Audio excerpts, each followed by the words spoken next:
I'd like to call the June 6th regular Board of Education meeting to order.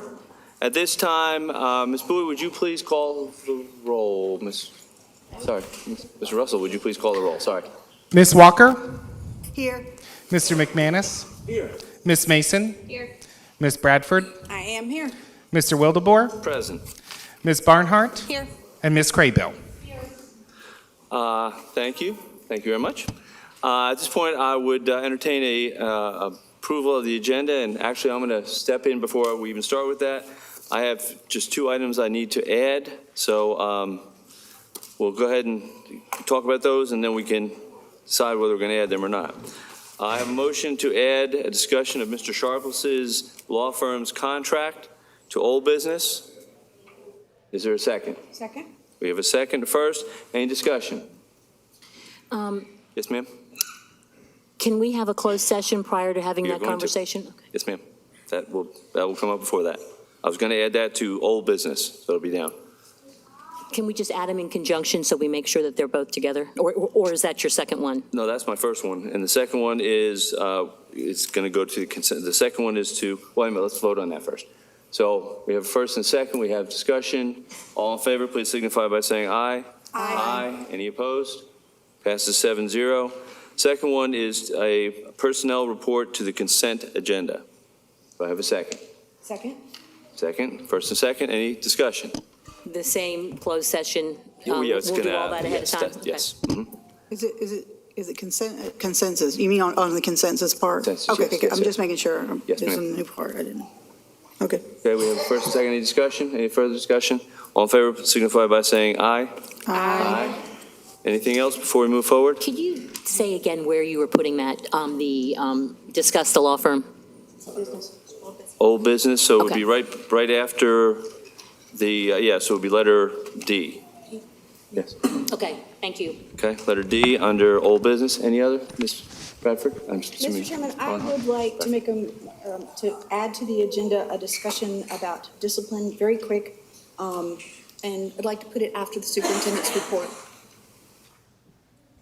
Okay, we have a first to add a discussion of discipline, and that would be right after superintendent, so right before you're gonna have to wait on me then, huh? Okay.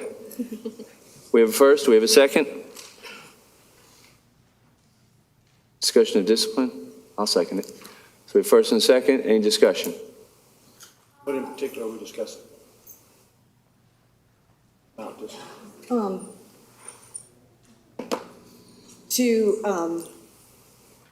Thank you. I would like to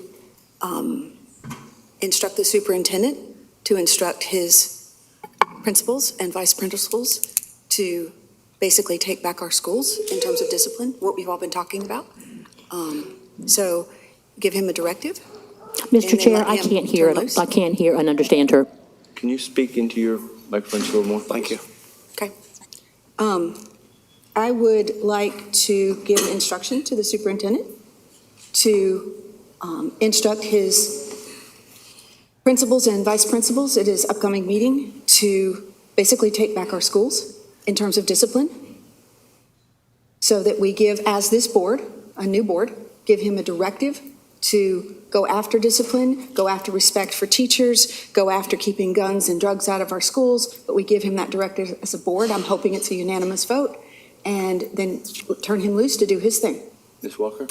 Mr. Chair, I don't necessarily have a problem with having this discussion, but I think it's a huge discussion, and I don't think it's something you just put on and just do from the dais. I feel like we should have at least a run-up to it with more information, and I just don't think we should be doing it now. It's a very, very big issue. So I'm not opposed to it, I just don't think it should be talked about tonight. Barnhart? We had a small discussion in our policy meeting because the student behavior policy was being updated to add a little bit of language, but there's been a lot of things that have been added to it. And so Ms. Bradford actually had suggested a work session, and so I feel like that would be a really value add prior to a directive. So I don't know if that's something that we could do in the July meeting, to have a work session specifically about student behavior and student discipline, which is policy 4300, in addition to potentially having a topic of discussion and vote like you're discussing. I feel like personally that would be a better fit in July, and I'd love to have that conversation with everybody. Ms. Craybill? I agree with, I'm looking right at you. Ms. Walker? I'm looking at the other glasses lady up here, and all the glasses ladies, that Ms. Bradford included. I think the conversation is important, and we know that the superintendent is in talks with a lot of people on how we can bring that to fruition in our school system. And I just think that this is not a good opportunity. This is not what we spring on the board. If perhaps I'd be interested in talking about it if I'd have received a call to say, do you want to talk about it, so I can prep for it? But I think we need a lot more prep time for each of us to gather our thoughts before we add that onto a pretty lengthy agenda already. So I would prefer that we hold that off until next meeting, because I feel confident that there are things in the works right now that we don't have to direct our superintendent to take back our schools, because he's already making significant strides in doing that. Bradford? Ms. Bradford? I think we all got a impassioned letter from a parent at Ashley this week saying, you know, in the work session or in the policy meeting, you proposed a work session. I've waited every day for it to happen. It's been 3 weeks. I called the school. They told me it's in the works. We don't know when it'll be. We have parents out there who are really frustrated. We have situations out there. And if we can just lollygag for another month and not, okay, fine. But this was pretty simple, but because I'm proposing it, it's okay to oppose it. But I just want the parents to know that some of us really want to get the discipline problem, to get the disrespect to the teachers problem, to get the drugs and the guns under control in the schools. And I thought a simple directive to the superintendent, take less time than it's taken to have this discussion, and then let him go out and do it. So by the time we come back next month, we would have accomplished a great deal in 4 weeks. Mr. McManus? I do think that we need to discuss the discipline arena. Of course, you know, I take a wider view of discipline. When I say discipline, I mean attendance, accountability for your grades, et cetera. But I don't think it's that simple, Ms. Bradford, for us just to vote and say, tighten up the ship. I think we probably need to have a discussion, and then maybe some names involved and/or specific situations at some of the schools. And then from there, we can decide what we'd like to do. But in defense of the soup, if you told me that, I need a little more particulars, and I need to have a discussion with you so that we understand exactly what the issues are, where they are. And then, because saying the same thing to all the principals is not going to make it work. Every school has its own personality, its own community. So that's just my input, but I feel like we do need to discuss it, but I don't think this is the way to do it. So I would say hopefully we'll take this in another closed session. Another, you mean work session? Yes. Work session, yes, sir. Excuse me. Anyone else? If not, Ms. Bowie, would you call the roll for this question, please? So again, the motion in front of us is to add a 5-minute discussion after superintendent's, report to discuss discipline and give him a directive. Sorry. Ms. Barnhart? No. Ms. Craybill? No. Ms. Walker? No. Mr. McManus? No. Ms. Mason? No. Ms. Bradford? Yes. And Mr. Wildebohr? No. So that is defeated 6-1. We are still at the motion to Mr. Chair, to approve the agenda. Yes, ma'am? I just want to add one brief thing, if that's okay. I mean, I'm sorry. obviously, I'll need a second, but I just, under recognitions, I would just like to just do one brief recognition of Pride Month, just to recognize Pride Month. Okay. There's a motion. I just need a second. Is there a second? I don't know if I'm having just hearing aids. I don't have hearing aids, but I can't hear. I'm sorry. Everything sounds mumbled. Would like to have an extra recognition for Pride Month. Ed, For who? Pride Month. Oh, yes, thank you. Yeah, so we have a Just trying to first, think. do we have a second? You want my hearing aids? I don't. Thank you, yes. Anybody want to second that? I'll second it. Thank you. Okay. All in favor, please signify by saying aye. Aye. All opposed? No. So that carries 6-1. So we can add that in during, after You put it in. recognitions. So it'd be D? Okay. Anything else? If not, we have a motion, and I believe we have a second in front of us to approve the amended agenda. All in favor, please signify by saying aye. Aye. All opposed? Carries 7-0. So, Mr. Wildebohr, did we just vote on all of them together? All of these things we just talked about? Oh, yeah. Okay. Yes, we did, with the amended agenda. Okay. Yes, ma'am. All right, so at this point, I would like to call up, I'm going to actually do one thing a little differently tonight. I would like to recognize everyone who will be participating in just a moment so that I don't miss anyone. So first, we are going to have the Reverend Joseph G. Hudson, say it right, Hudson, Associate Rector of the St. James Episcopal Parish, and he'll be providing our invocation. Thank you for being here. We will have the Laney High School NJROTC Color Guard will provide tonight's presentation of colors. That's under the direction of Colonel Thomas Smith Jr. and Master Sergeant Bruce C., Principal Danny Little. And then we have the National Anthem, which is very exciting tonight. Members of the Laney High School and Trask Middle School bands will perform the National Anthem. The band ensemble members will be introducing themselves in just a bit. We do actually have two folks that are on the all-state band, one at the high school level and one at the middle school level. But we would ask everyone to stay afterwards so we can introduce everyone.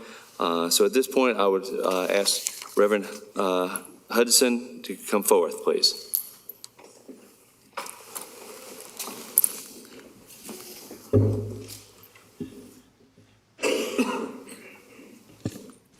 Let us pray.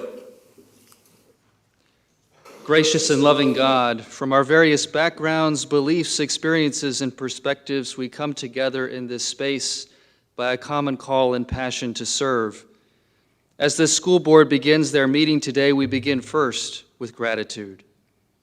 We give you thanks for each and every one of the schools in our county and all those who work and serve within them, for all of our school administrators and support staff.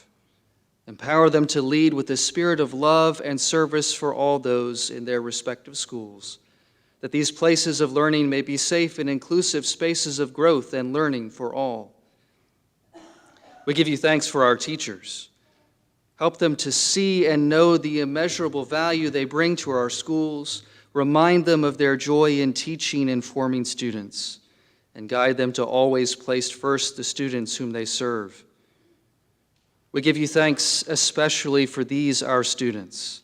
Give them curious minds, open hearts, and the courage to act with integrity. Help each of them to know that they are valuable, and help them to see and uplift the value in each other.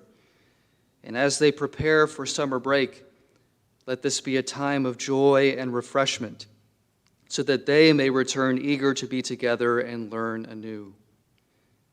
And we give you thanks for this school board that has been entrusted with the responsibility of overseeing our schools, for each person on this board whom you have created and whom you love. In all the conversations and decisions that will take place today, empower and guide each of them to be open, to be curious, to be generous, to be gracious, to be humble, to be honorable, and especially in all things to lead with love. And in all that they do, may it be in service of the administrators, staff, the teachers, so that they are all supported fully in their most important work, and guide each of them, especially to serve all the students of our county, that in all their wonderful diversity, they may grow into the unique and gifted people you have made each of them to be. And in all these things we pray that you will lead and guide us, that we may not react with fear, but act with the same love with which you love us. In your name we pray. Amen.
At this point, we've asked Ms. Craybill to lead the Pledge of Allegiance.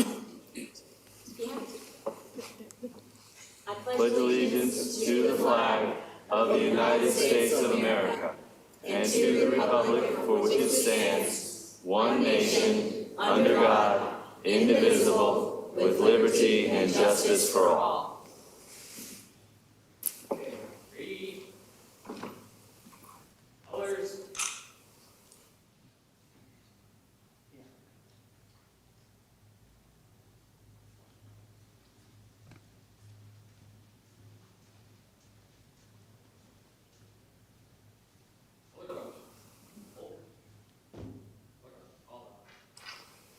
Thank you. You may be seated.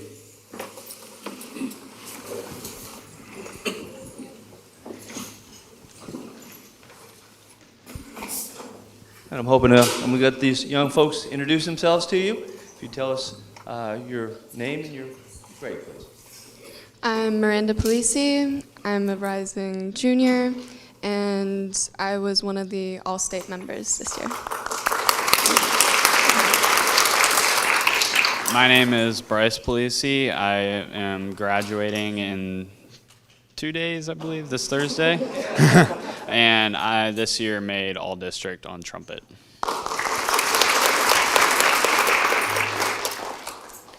My name is Elijah Willis. I'm heading into the 9th grade, and I made first chair all-district on euphonium. My name is Rush Garris, and I'm a rising senior. I didn't do any of that stuff, but...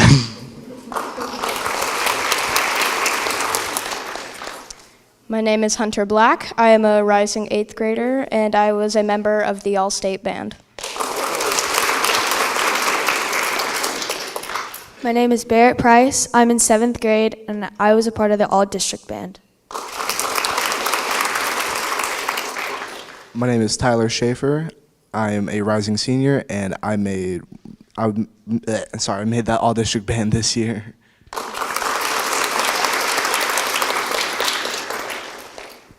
We want to congratulate you all, and again, thank you all for being here this evening. And we are truly, truly lucky to have such talented people in our school system. So thank you so much. Would you guys want to take over? If you guys would introduce yourselves, please. Ladies first. I'm Cadet Lillian Gilb, and I'm a 10th grader at Laney High School. Hi, I'm Cadet Dylan George. I'm a rising sophomore at Laney High School.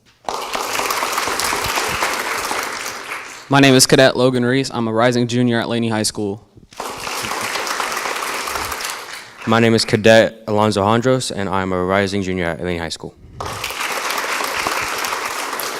Thank you all very much for being here this evening and leading us. Thank you so much. Thank you, thank you.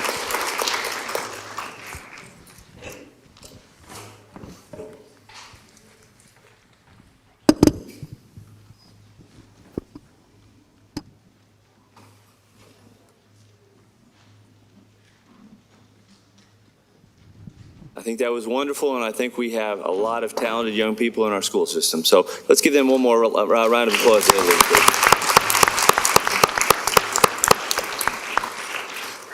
At this time, we will continue with our recognitions and introductions. Grace, thank you.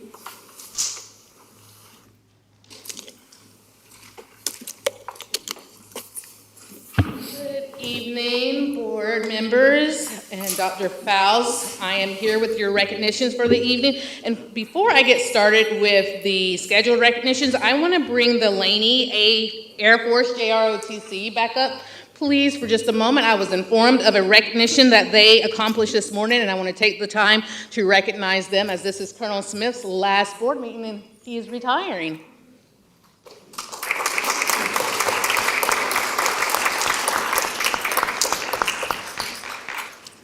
As they are coming up, our Air Force JROTC unit at Laney earned the Distinguished Unit Award for the school year 2022-2023. We extend our congratulations to each and every one of the 82 cadets who participated during semesters 1 and 2. Your unwavering dedication, discipline, and leadership have undoubtedly played a pivotal role in this monumental accomplishment. This year's Distinguished Unit Award holds even greater significance as it marks the 12th consecutive year of receiving this prestigious honor for Laney High School's Air Force JROTC. It exemplifies their unwavering commitment to excellence and the remarkable consistency with which we strive to achieve greatness. I would also like to acknowledge and express our gratitude to our esteemed Air Force JROTC instructors who have served as coaches and mentors. Their guidance, expertise, and unwavering support have been instrumental in shaping our cadets into exceptional individuals who embody the core values of integrity, service, and excellence. Colonel Smith, what a tremendous honor and privilege. Congratulations on building a legacy at Laney. We wish you the best in your retirement. You have certainly earned it. Congratulations.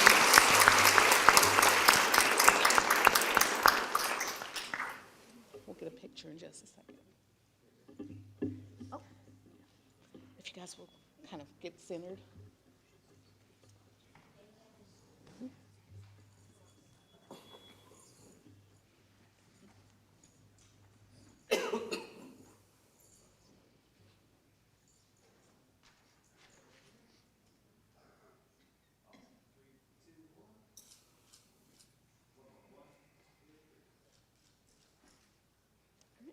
Congratulations, and thank you again.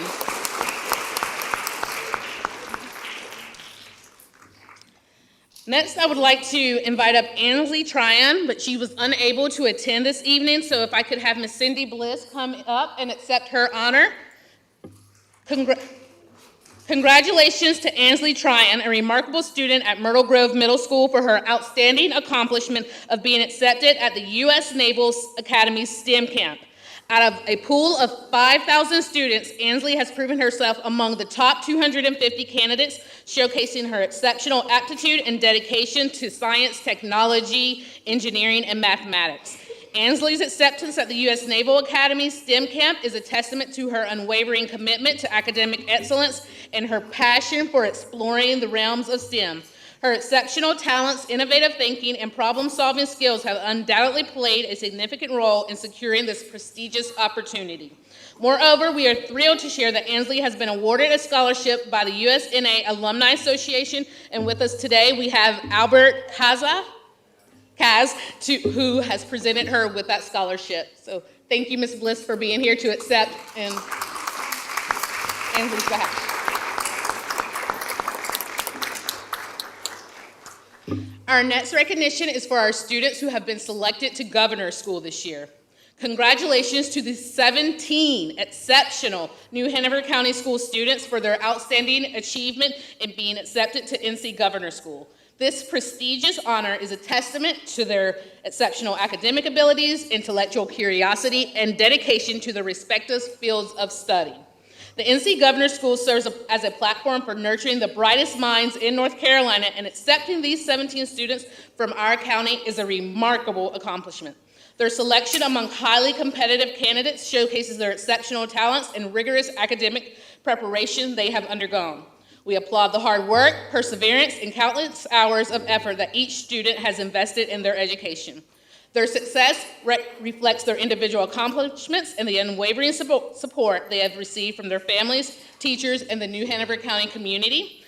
I am going to call up the three who are with us here today, and then if you will hold your applause, I will continue calling up the remaining 14, and then you can applaud all of them together. First up, we have Malia Cassell,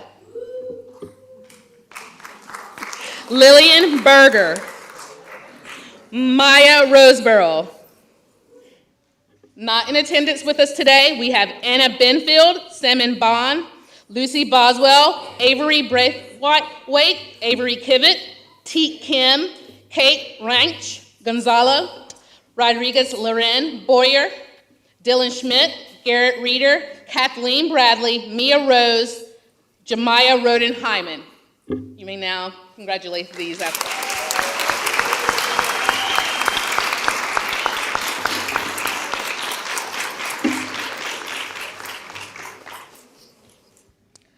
At this time, we would like to recognize our Rockamy Regional Jamboree winners, and I have quite a few, so I'm going to go ahead and call them up. Atia Johnson, Alana Johnson, Mackenzie Landreth, Malik Mack, Corin Atwood, Shuma, Destiny Chapman, Blue So, Zamir Williams, and Taryn Stokes. And Jared Boykin. Not in attendance, who are also Jamboree winners, we have Tiana Hutchins, Mariah Bullock, Malaya Fullwood, Natalie Johnson, Jackson Saunders Langdon, Jaden Roberts, Jalea Parker, Zayden Williams, Stanley Chin, Zamir Williams, Jared Boykin, and Eli Smith.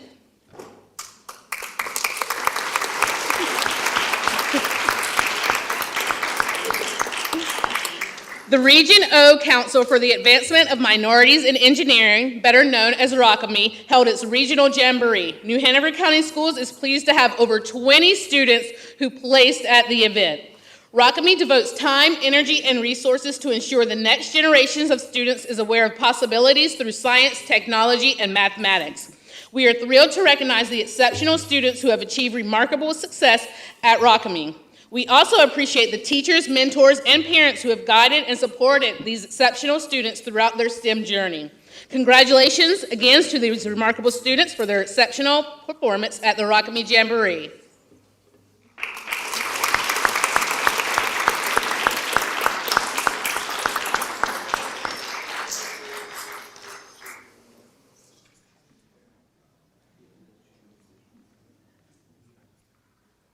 We're gonna have you guys squeeze in really close so we can get that picture.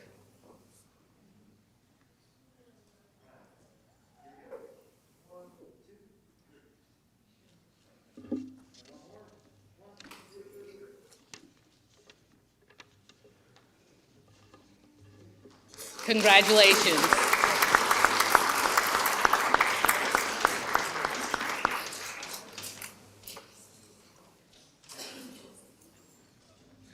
Our next two recognitions are unable to attend due to graduation and award ceremony conflicts, but I still wanted to take the moment to recognize them as they may be watching. We will do our National Merit Scholarship, Sean M. Hessen and Juliana K. Ellis, both seniors at Hoggart High School.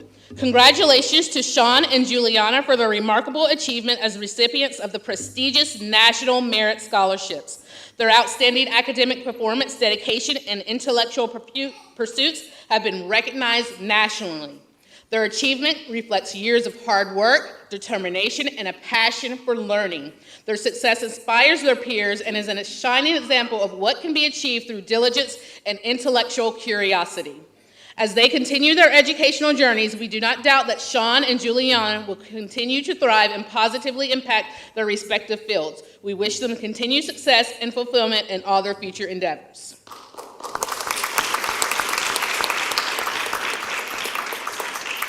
I would also like to recognize Ava Sawyer, senior at John T. Hoggart High School. We are thrilled to celebrate Ava Sawyer, a senior at Hoggart High School, for her extraordinary achievement in receiving both the Moorhead Kane Scholarship and the Parks Scholarship from North Carolina universities. Ava's outstanding academic achievements, leadership qualities, and commitment to community service have earned her these prestigious and highly competitive scholarships. The Moorhead Kane Scholarship awarded by the University of North Carolina at Chapel Hill and the Parks Scholarship awarded by North Carolina State University are highly competitive and prestigious honors. Ava's selection as a recipient of both scholarships is a testament to her exemplary achievements, dedication, and potential for extraordinary future accomplishments. Ava's commitment to academic excellence, leadership skills, and community service dedication have set her apart as an exceptional student and an inspiring role model. Her achievements bring honor not only to herself, but also to her family, school, and community. We are immensely proud of her and excited to witness her future success as she embarks on her educational journey. Congratulations to Ava.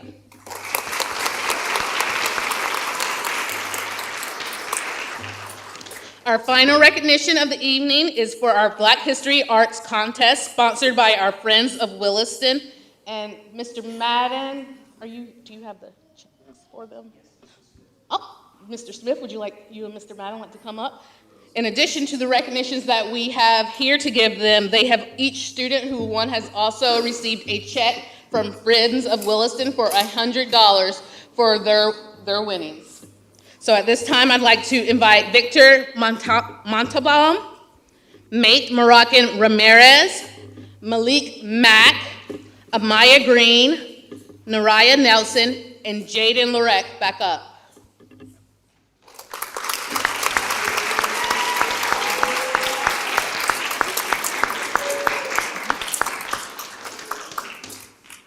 For the third consecutive year, the Friends of Williston is proud to partner with Williston Middle School in conducting an art contest that honors historical Black persons who have impacted history.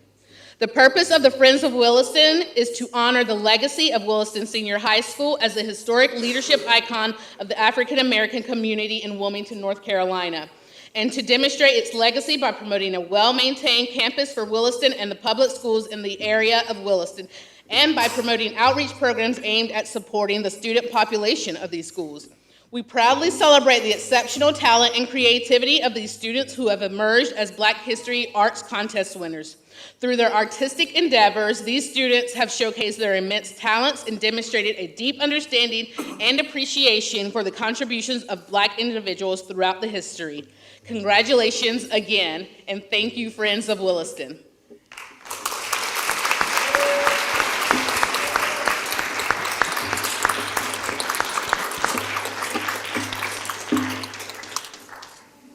That concludes my recognitions for the evening. Thank you.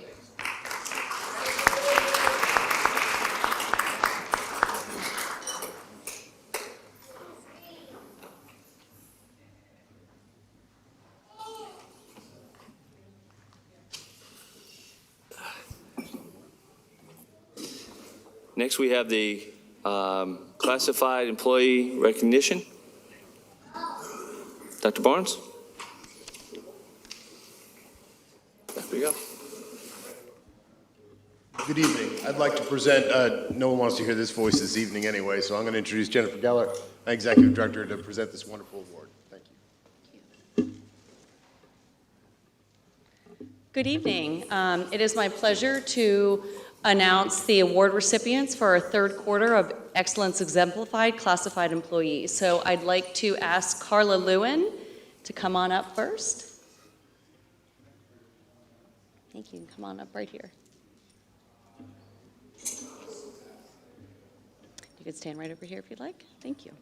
So Carla joined the Bellamy staff last year. During her time at Bellamy, she has quickly become a highly valuable team member of the EC department. Carla goes above and beyond her call of duty every day. She works with the students who have a high level of need and pushes her students to reach their fullest potential. She believes in the students that she works with and holds them to high standards. She treats her students with respect and love that they deserve.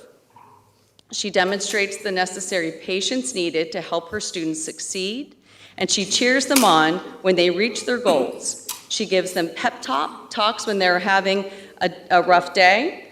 She sees her job as more than a job, it's a life's mission. When her kids are hurting, she hurts with them, and when her kids are excited, she is excited with them. The lives of the students she works with are better because of Carla. So thank you very much and congratulations.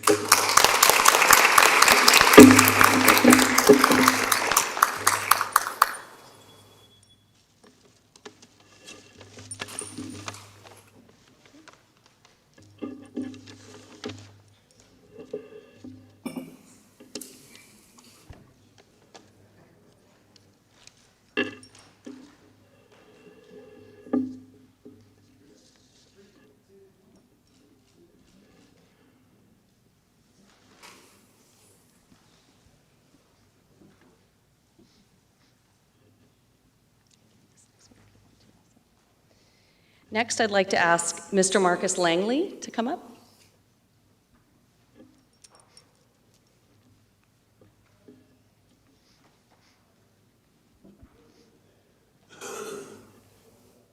Mr. Langley is a support associate, and he works in our print shop. Marcus has been a huge resource for us throughout the years. Our teachers have come to rely on the print shop for those large jobs that they need as a grade level. The time saved by submitting those jobs to Marcus is time that teachers and teacher assistants get to remain in the classroom with students to provide instruction. On a personal level, I don't think you can find a more flexible, helpful coworker who will go the extra mile to produce a quality product for our use by our staff and students. He is very personable, genuine, and a kind individual who is a pleasure to know and to work with. Marcus embodies the essence of what great customer service looks like, and he is even better than Chick-fil-A because even when he is super busy, he is still pleasant to work with, goes above and beyond, and is humble and makes you feel like you're his only customer.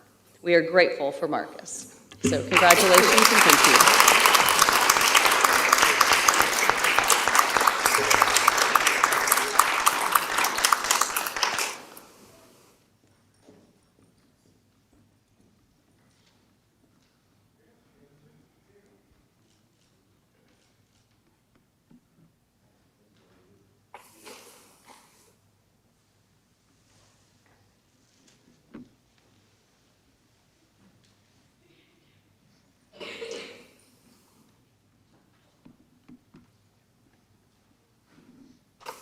And I understand we have no administrative introductions at this point, so I will entertain a motion to approve the minutes. I had Oh, some I'm sorry, yes, I. That's okay. I didn't change my thing, I apologize. That's We do okay. have D. Yeah, it won't Ms. take me but Walker? a minute. I just wanted to, June is Pride Month in our community and around the world. Yesterday, we had the opportunity, 5 of us, to attend the county commission meeting where they officially and formally proclaimed June as, and recognized June as Pride Month in New Hanover County. I would like to just say Happy Pride Month to all our family, friends, staff, and students who are members of the LGBTQ+ community. That's all I had to say. Thank you, Ms. Walker, appreciate that.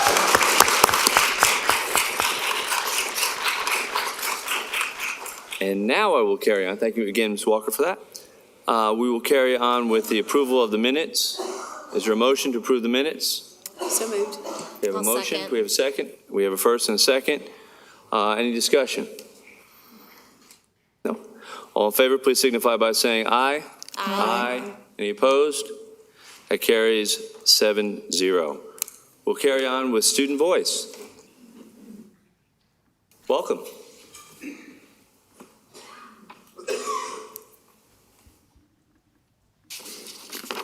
Good evening, everyone. It's great to Good see evening. you. Hope you all are doing well, surviving the end of the school year crazy. We just wanted to briefly update you on our progress as we wrap up the school year. We have been meeting weekly with different middle school and high school principals to inform them on the student voice opportunities and how they can support us, and we have gotten so much support. Principals are helping us to spread our interest forms so that all students are aware of the opportunities that will be available to them next year. And we also heard that the committee application is being reviewed tonight, so we are super excited about that because we have a lot of students that are excited to apply and to be able to be involved in those committee discussions that really are meaningful and impact our education. And Tanea is going to talk about our summer plans moving forward. Hello, everyone. So during the summer, we are going to be working on the details for our application for our student engagement team, which will be the team that comes to our board meetings, such as, you know, what we're doing right now, and report to you guys so you guys know what we're doing. So that's what we're going to be doing during the summer. We're just going to make sure we have everything together so that when the next school year comes, everything is put together and we can get ready to roll. And we already have 30 students who have filled out our interest form, and we have contacted them, so it's exciting. We have a lot of student interest across many different middle and high schools, so we're very excited about what next year will bring and that we'll be able to really be involved in those meaningful conversations to impact decision-making. Thank you again so much for your support. We are so excited about this opportunity. Thank you so much. Well, thank And you if so you much. have any questions? Does anybody have any questions? Ms. Walker? I just have a comment. I want to say how much I appreciate you guys being the leaders, the student leaders here. I know it's a big task because this is new, but you guys are really working hard and we're excited. I know we're going to talk about our universal application here and hopefully we can work that out and get that to you as soon as possible because we would love to have your voice on our committees. So thank you. Thank you so much. Ms. Barnhart? Ladies, thank you for your update. I wanted to ask a clarifying question because I was reviewing the student voice policy 4004, and you're noting student engagement teams, and that's a different verbiage that we use. So it sounds to me like that policy needs to be updated. And our next policy meeting is June 20th. Is that something that you would be present to be able to be at to be review, or? I mean, I can put you on the agenda for a later month, but just hearing that change tells me that we need to fix our policy. So. Yeah, I'm sure we could figure out, a lot of us are traveling this summer, but I'm sure some of us would be able to be here if that's something that needs to happen. Send an email to me about in this week, and if it can't be this June, I'll put it on for the August meeting. Okay, Thank you. Who else? Yes, Mr. Craybill. Yes, somebody can also attend via Zoom if you need to help with that. Just wanted to, compliment you on your tenacity for keeping going and for allowing the process to work out. I think you guys have gotten a good earful on government bureaucracy and getting, policy from start to finish. And then, so now the real work is ahead, on actually doing something that you've committed to do. So I'm looking forward to working with you and figuring this all out. But, and then of course, we're all available to answer questions and, give guidance anytime. So enjoy your summer. Yay. Anyone else? Well, again, on behalf of the board, we want to thank you for all your hard work. And again, please have a wonderful summer. And we look forward to hearing more from you soon. Thank you. Thank you.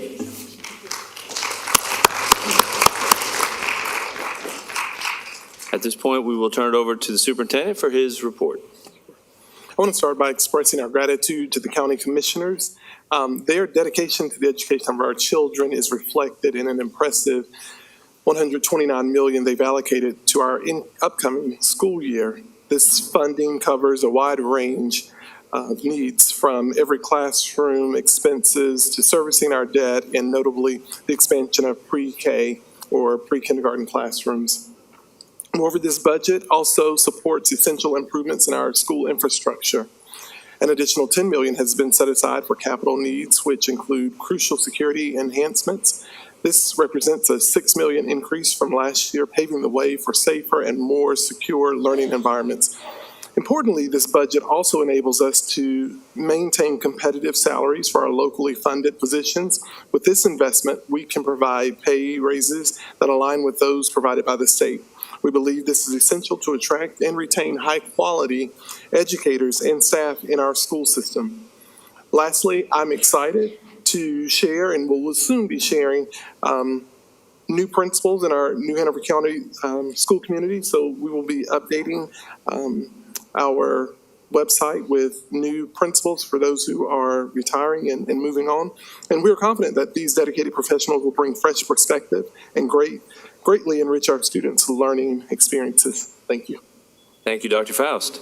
I will not be very long with my comments, but I was fortunate enough to join several board members and Dr. Faust as we celebrated many retiring educators from all different schools and jobs as they move on to their next phases of their lives.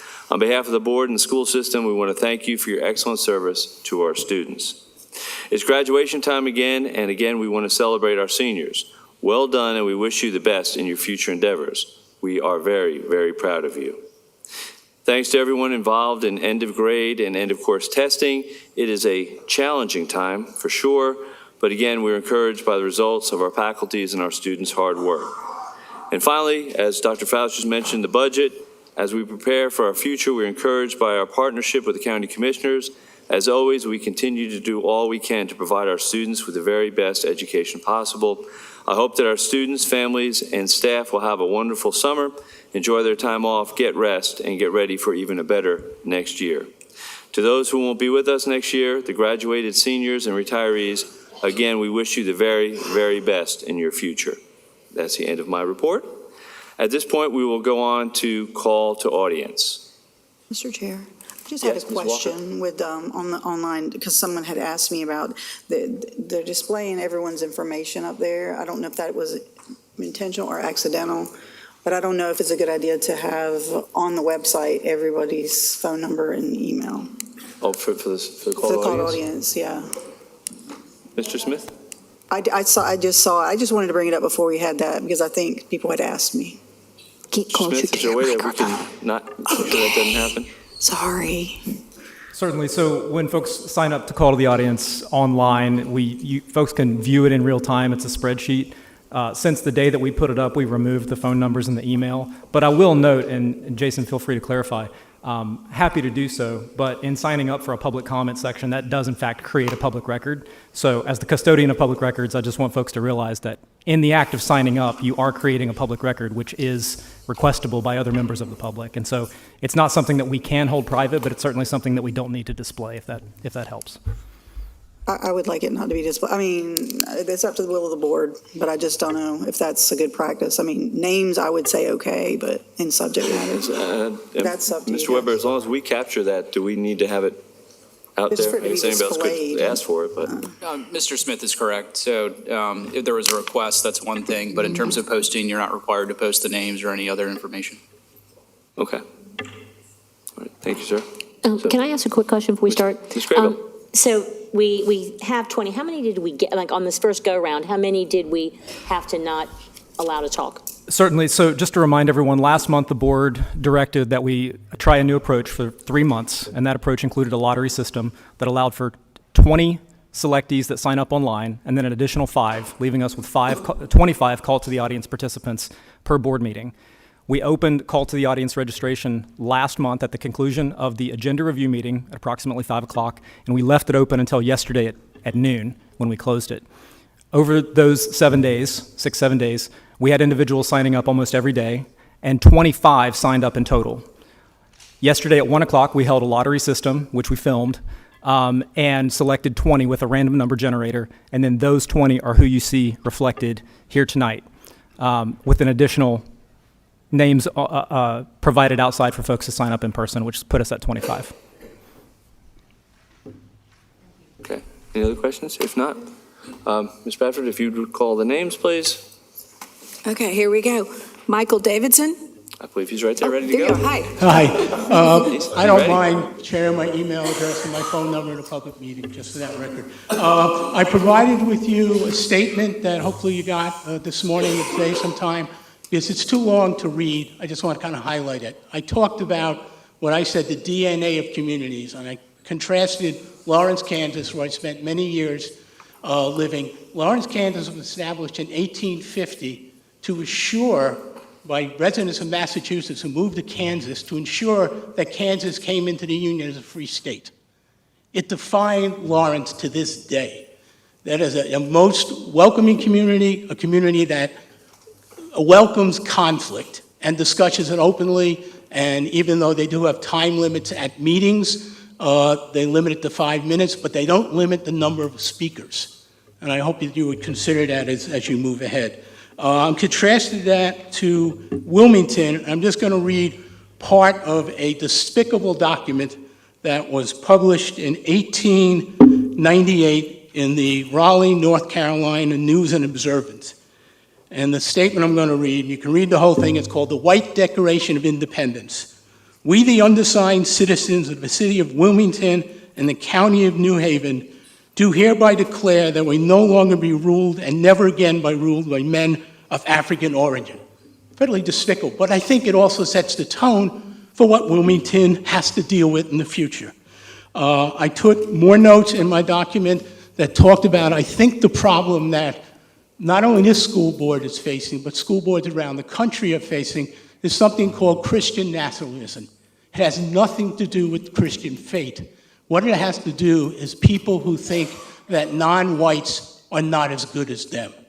I am offended by that. I am offended by your school board looking at banning books. You just declared Pride Month, but you're banning books of Pride citizens. Mr. Davidson, you're out of time.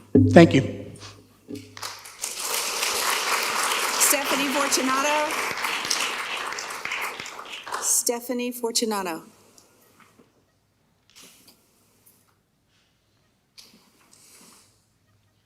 Good evening. NHCS needs to focus on academic pride every month. Thank you to each and every board member seeking to create a learning environment focused on academic excellence, which is the great equalizer.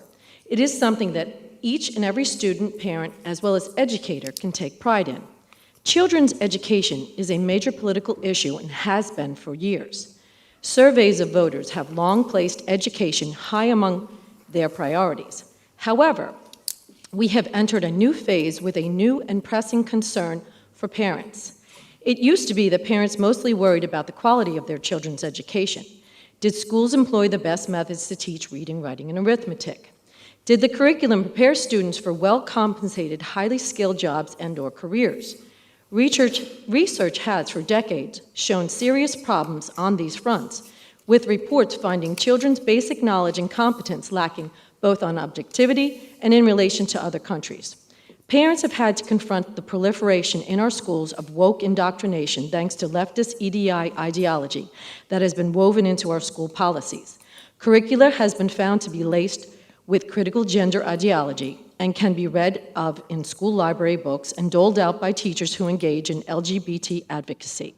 This over-sexualization of kids as early as kindergarten is undermining core religious values of so many households and does nothing to enhance academic excellence, which is the true leveler of socio and economic disadvantages. Equality and expectation of excellence in education are of the utmost importance. Every student should have equal access to school resources in a positive and safe environment. Anything to the contrary should not be allowed and is detrimental to individual student success. Thank you. Thank you. Dorian Cromartie. You skipped Teresa Maples. She is not feeling well and is not here. Okay. No, she's not well. She sent a message. May 30th, I went up to Rachel Freeman School of Engineering to exchange the awards that my grandmother has earned on her 55 years on this planet. I exchanged those awards, well, I was going to exchange those awards for another set of awards. The SRO watched me do it, we conversated about it, and then Ms. Fields walked into the front office. She didn't say anything to me. I got the awards, I left the school. At 1:30 that same day, I got an email from administration. In the email, it reads that Mr. Buchanan seems to believe, and I quote, "I understand that you may have removed items that you believe to be yours." Now, these awards have never been in the school's possession to keep. They've never been in the district's possession to keep. And in a public email, he decided to accuse me of theft. Now, everyone that knows me, that if I'm gonna do something, I'm gonna do it, and I'm gonna tell you I did it. I don't care what I did. I pay my own bills. I do not appreciate being accused of theft by an administrator that I do not know. I don't feel comfortable in his presence. He did not call me, he did not text me, he emailed me accusing me of theft. Everyone in that school knows how to get in contact with me, but he decided, and his administration decided to accuse me of theft without even letting me know first. I don't appreciate it. I filed an Ethics 360 report. I asked, the only way that this be remedied is for an apology. That is it. I don't appreciate it. Those awards belong to this family, they belong to my family, and they've never belonged to the district. I've done this for years without problems. One second. Yes, sir. Yeah, Mr. Chair, this may be a personnel matter if it involves school staff. There's certainly avenues for submitting concerns and complaints regarding staff. Those can be directed to HR or to the superintendent, and those are methods for members of the community or anyone else who would have concerns.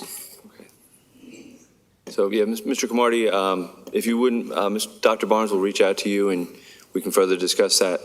You can discuss that. Sorry? Oh, Dr. Barnes will speak with you now about it. Okay. All right, thank you, sir. Thank you. Robert Bellamy?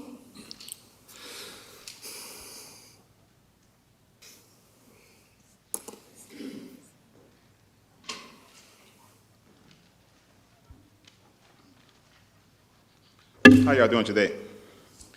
My name is Robert Bellamy. This is a quote from Zoe Tolman. Instead of training children to meet the expectations of adults, we should be training adults to meet the psychological, emotional, and development needs of children.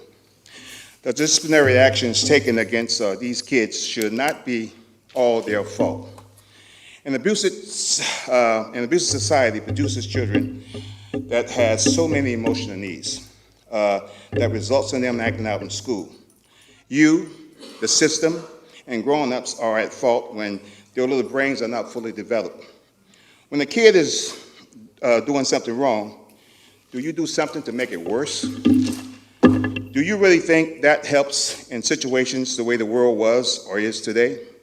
From my own experience, it makes it worse. There was a time when my grandmother just talked to me before whipping my tail. I realized today that she was checking my mindset to see if I really needed that switch that day. Then she would give me a choice, do the work she needed in the yard or cut a switch. So many times I have worked that yard. There are so many ways to punish a kid. Suspending them from a learning moment pushes them from a lesson that should be taught in school. I think schools should have developed an anti-suspension unit that pick up kids, take them to therapeutic sections, and find out what their emotional needs are. Suspending them should be the system's last choice. They should take a kid for a ride. Thank you very much. Thank you, Mr. Bellamy. Rachel Dahl?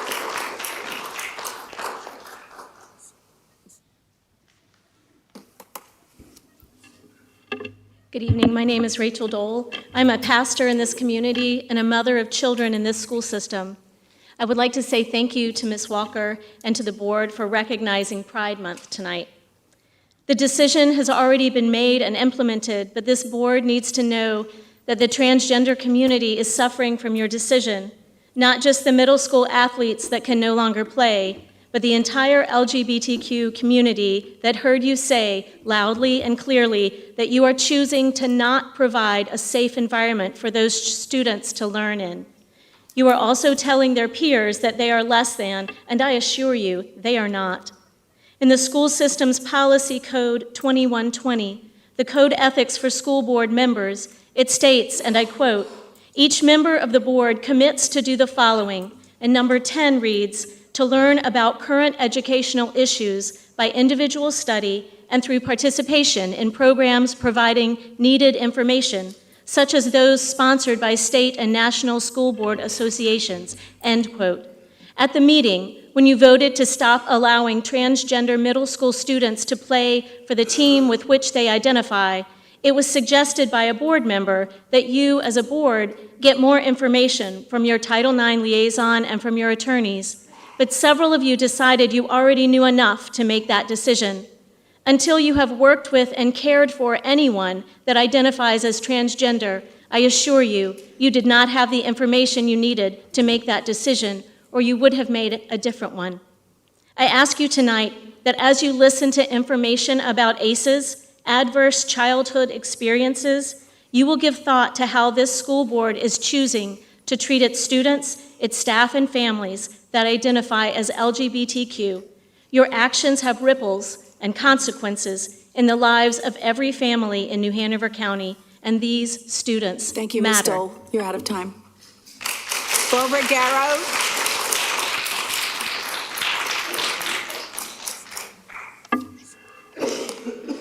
I'm delighted to see that Lives in Balance will be presented later in the program this evening.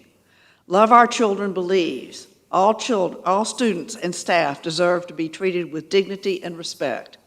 All students and staff must feel safe and be safe in and around their schools and workplaces. Students benefit from being in their own classrooms and in their schools, and there is positive behavior alternatives to out-of-school suspensions. Lives in Balance offers an alternative to out-of-school suspensions. That alternative is called Collaborative and Proactive Solutions, or CPS. Using the model, administrators, teachers, and staff learn that disruptive behavior stems from lagging skills in flexibility, adaptability, frustration tolerance, emotional regulation, and problem solving. Suspending students does not build any of these skills. Using the strategy of CPS will. I hope there is money from the sanctioned IDEA funds to provide training to interested parents. Parents play an important role in collaborative problem solving with their children. Love Our Children supports Lives in Balance, and we hope you will too. Thank you. Thank you, Ms. Garrow. Angela Kahaney.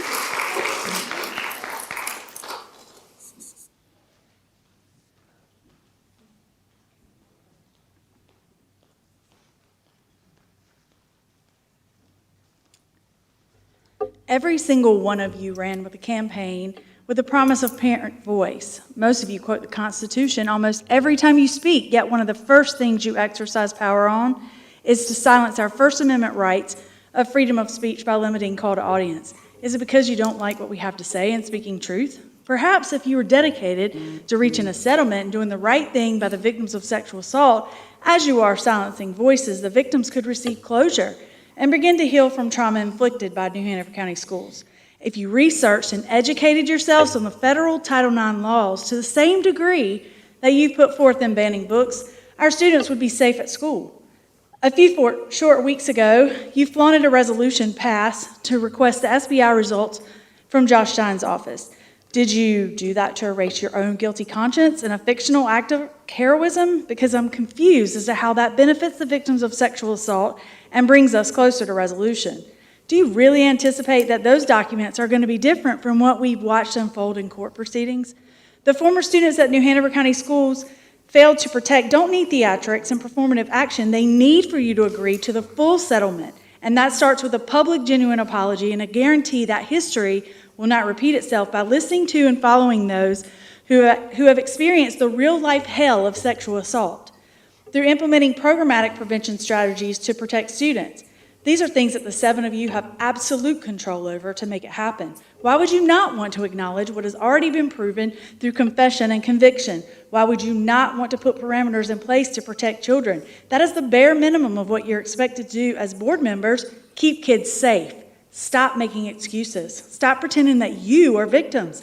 Stop stalling and re-victimizing the sexual assault survivors and settle the cases both monetarily for their pain and suffering and programmatically so that they can begin to heal from this trauma and put an end to this horrific cycle of abuse. Thank you, Ms. Kahaney. Peter Radowich.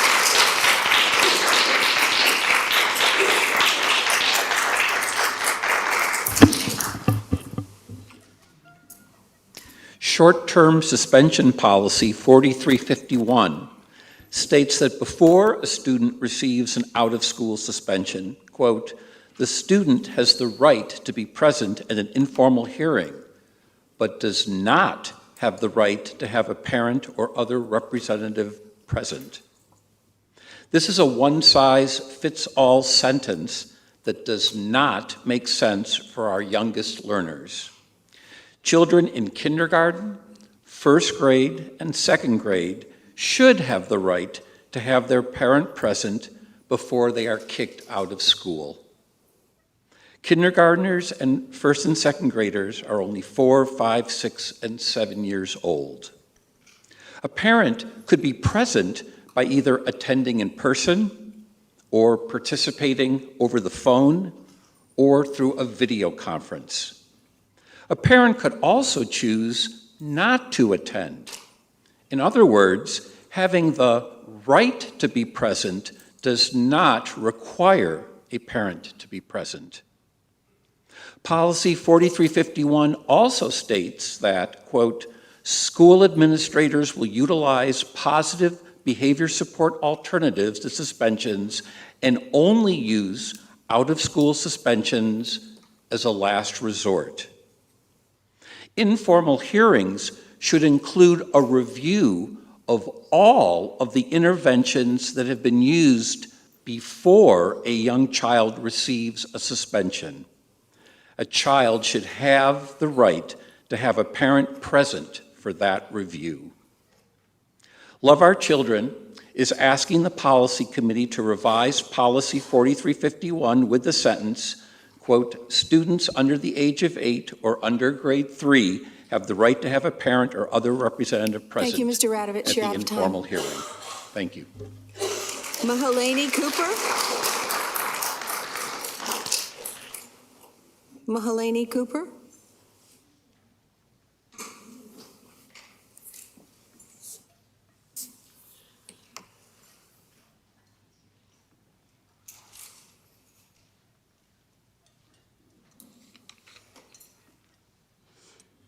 Good evening. My name is pronounced Malani. For all the educators out there,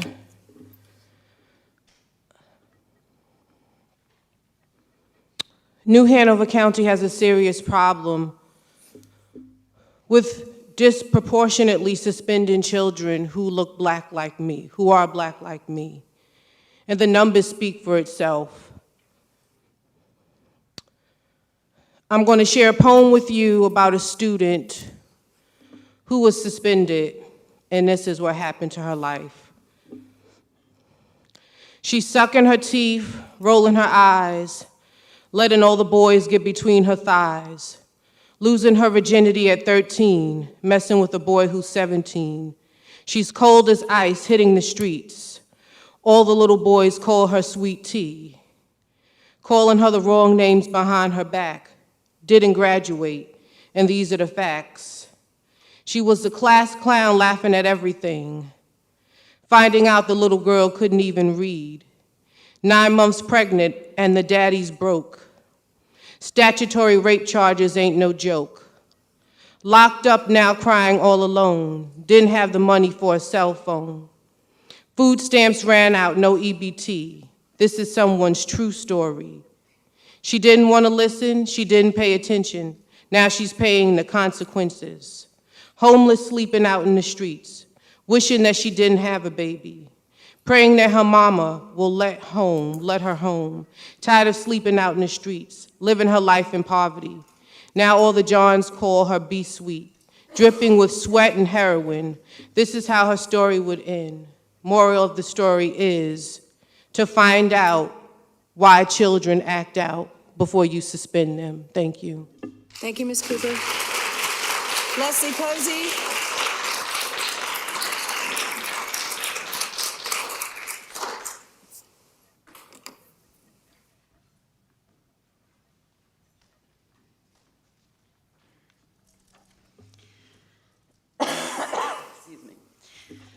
Good evening. Equity and equality are two words that are being thrown around a lot in various organizations these days. Often they are used as synonyms. They are not. I would like to use the EOG testing as examples. I'm describing the old paper version for simplicity. In one scenario, the desks are arranged in the classroom in rows. The students come in, turn their phones off, and give them to the teacher. Everyone sits in a seat. The teacher gives everyone a test, 2 pencils, and a sheet of paper. They read the instructions, and everyone starts. They have 2.5 hours with 2 3-minute stretch breaks. At the end of time, the teacher collects all the materials and returns them to the office. That is equality. Everyone is treated exactly the same. And that's fine for most students. But to be successful, some students need to be in a smaller, more spread out group. Some need more time. Second language students need a translation dictionary. Some students may need to read the test aloud to themselves, so they need to be in a room with just the test administrator. Some students need more than 2 stretch breaks. These are called accommodations. They are routinely used to be sure that all students have what they need to be successful. This is also called equity. Equity means providing students or other people what they need to be successful. It is not the same as equality. I don't know what you have been politically coerced into believing, but equity is not a dirty word.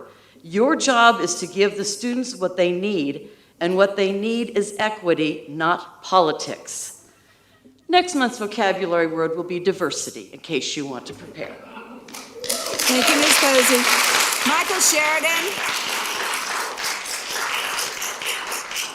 Oh, Michelle. No, Michael. Yep. This is very small on my sheet tonight, very small. It's okay.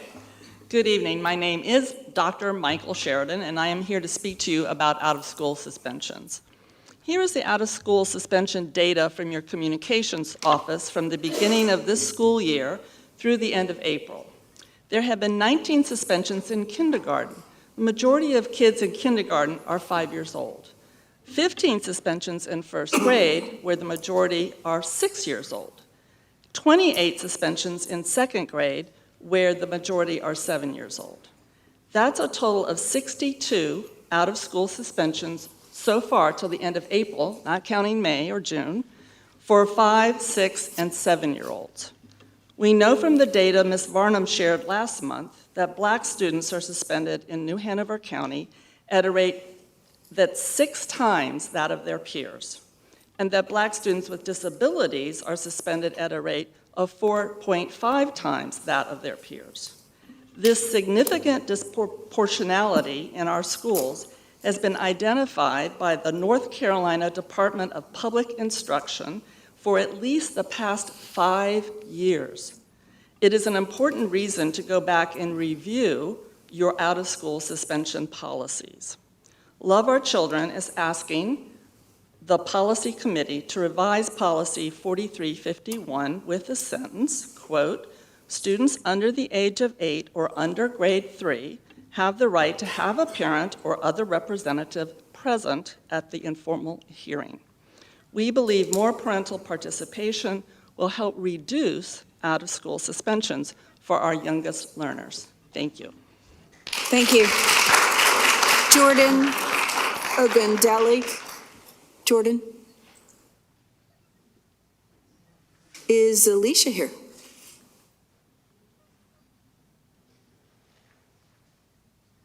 Not here? Okay. Miss Mercier. Mercier. Good evening. Every month that I can, I sign up to speak in order to be a voice for educators and students, both who rarely feel they can speak out without facing retaliation. I cannot stop until I know their voices are being acknowledged and their needs are being met. With that being said, I attended a rally of support for sexual assault victims right before this meeting. These are grown men who are still crippled by the effects of abuse years later because they have been victimized and re-victimized with no closure even after all these years. Even if you weren't part of the board or school system when the abuse happened, you should feel shame, especially if you are doing nothing to remedy the issue. And here we are in 2023, and all of North Carolina is experiencing a critical teacher shortage. It doesn't matter what the state says about numbers, there is a shortage, and it's only going to get worse. Dr. Faust has already said New Hanover County is losing 10% of its employees. Do you know what is affected when there are fewer adults? Safety. One adult only has 2 eyes and can only see and observe so much, and more SORs isn't the answer. We need adults who can work directly with students. So how do you do that? I had remembered that when the hospital was sold, education was supposed to be a priority for the profits of the sale. I did some research, and apparently any nonprofit in New Hanover County can apply for a grant through the New Hanover County Community Endowment. I looked at their list of recipients, and I did not see New Hanover County schools listed, so I'm guessing no one applied for help. But what I did see was $554,900 given to area charter schools. They're already getting the school system's money for each student they enroll, and now they're getting hospital sale money as well. New Hanover County Schools has so many areas of need. Why aren't you asking for money to enrich our schools? We must invest in education. It is a sound investment and provides us with a secure future. What you do or don't do today will have effects for decades. Thank you. Veronica McLaurin Brown.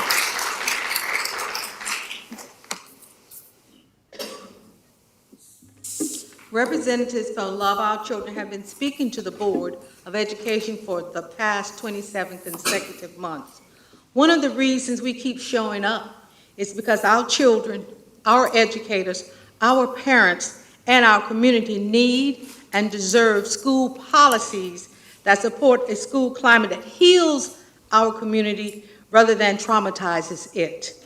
It took us 13 months to promote training of positive behavior support alternatives to keep our kids in school and to end out-of-school suspensions for 4, 5, 6, and 7-year-olds for minor infractions.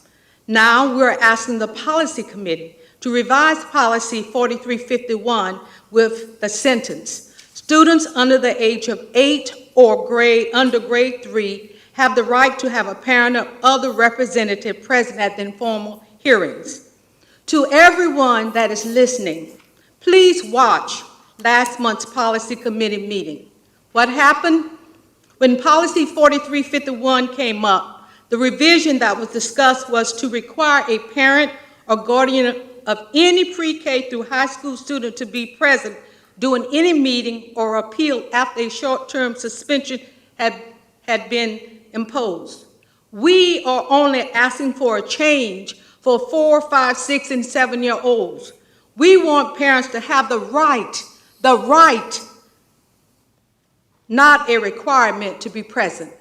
We are only talking about one meeting, the informal hearing, and we're advocating for parent participation before you suspend children that believe in Santa Claus, the Easter Bunny, and the Tooth Fairy. Change Policy 4351. Give parents the right to be present at an informal hearing without making it a requirement. Thank you. Thank you, Ms. Brown. Ashley Richardson.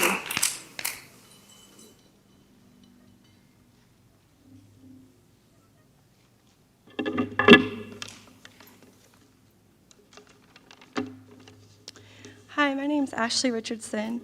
My children are 4th and 5th grade students in this district. Finding 2 loaded guns at one high school within 2 weeks is completely unacceptable. How many more guns can we assume are in Ashley High School? And this is just one building in our district. The board is quoted in news articles and communications with families that safety is your top priority. And although there are efforts being made, it's not enough. I know you guys said you're working on stuff maybe that I don't know about, but what are we waiting for? Another Columbine, Sandy Hook, or Parkland before we take drastic measures? I'm asking that at least metal detectors be installed in all of our schools, elementary through high school, before the fall semester begins. I reached out to the superintendent and to our principal via email on April 26th about this. I haven't heard from Mr. Faust, but I did hear back from our principal. Her email included a copied response she'd received from the district. The district believes metal detectors would make the school feel, quote, unwelcoming, like a prison. It would give a false sense of security. If metal detectors give a false sense of security, then why did all of us grown adults have to walk through a metal detector coming in here tonight, have our bags searched, and police lining the space? Obviously, you all feel the need to be protected, but not our kids at the same level. Kids are already used to going through them at concerts, arenas, airports, theme parks, sporting events, even Disney World. It's just in how they are presented.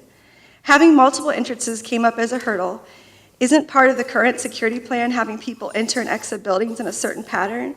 If this safety measure is truly in place, funneling students and staff through metal detectors shouldn't be difficult. I spoke with a board member about budgeting and was speaking about how funds that are already allocated, that it's extremely difficult to reallocate for something like this. Thank you, Ms. Richardson. Your time is up. We can do better. Karen Clark.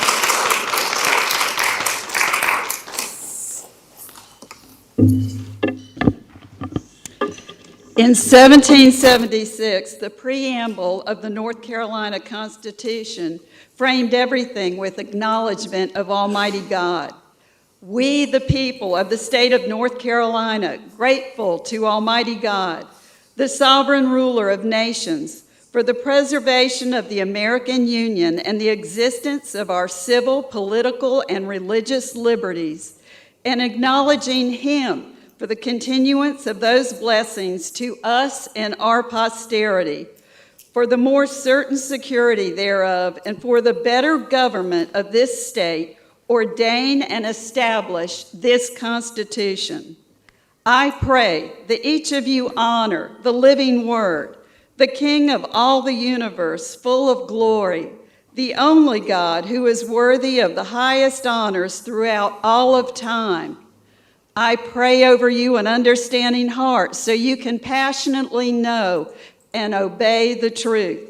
I pray as you fight for our children, the Lord's commandments are your counselors, that you set your heart on His precepts and pay close attention to all His ways.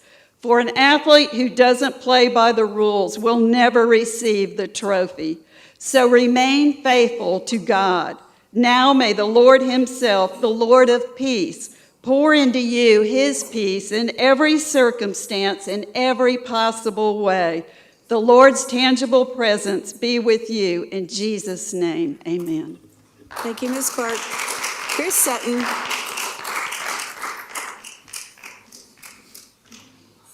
We had a shooting in northern New Hanover County that involved one of our high school students. This student's house was shot up with his family inside. I was contacted by one of the family members that told me over a dozen rounds were fired. The shooter was believed to be close in age to the high school student. I contacted our school district to give you all a heads up since it involved a student. I received a response from Ms. Crable that thanked me and then proceeded to say that we all need to stay in our lanes and not share information outside our purview.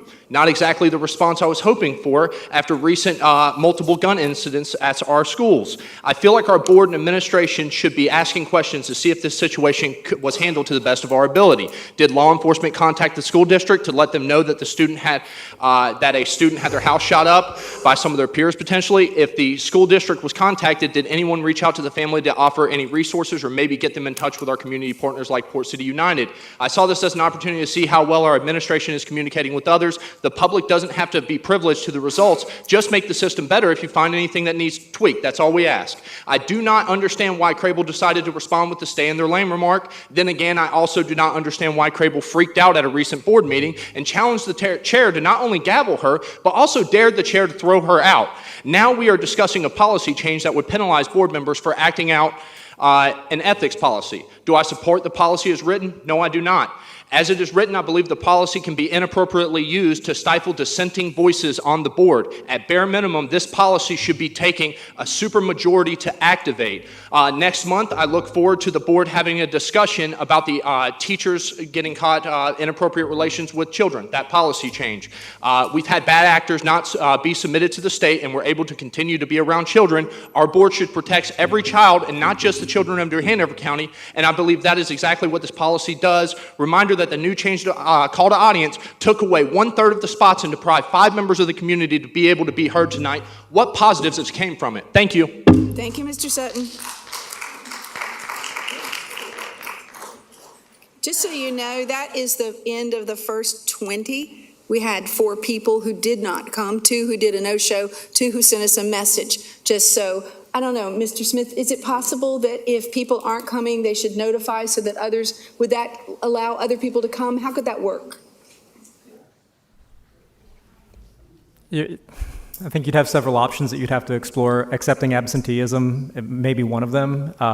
We certainly can't require folks to let us know if they can't come, nor can we hold a lottery in real time in good conscience right before. So perhaps pivoting to allow more in-person signups if you were to stick to the 25 limit. I think we'd have to explore that in greater detail. We had 4, just 4 out of 5 signups tonight, so that wasn't full either.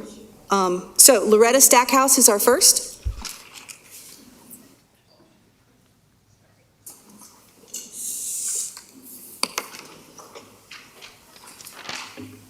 Sorry, arthritis hits me sometimes. Excuse me. I have a lot of questions about Ms. Varnum's presentation on student discipline from last month's meeting. She reported that New Hanover County schools have been sanctioned by the federal government's Individuals with Disabilities Acts for the past 5 years for the significant disproportionality of out-of-school suspensions for Black special education students at 4.5 times the rate of their peers. As a result, 15% of the money that our special education programs were to receive each year has been set aside to address the disproportionality. She said that over 5 years, the sanctioned money that should have gone to our special education students, but didn't, totaled over $4.5 million. So here are my questions. How was the public notified about the sanctions during the past 5 years? How does the sanction appear in the district's budget? And does it appear in tonight's budget amendments? Which services and programs were not provided to our special education students during the past 5 years? Who is on the mandated review team that must review the district's policies, practices, and procedures related to the suspensions? Will the review team's report be made public? I hope you'll ask Ms. Varnum to address those questions at the next meeting in July. Thank you. Thank you, Ms. Stackhouse. Caleb Norris.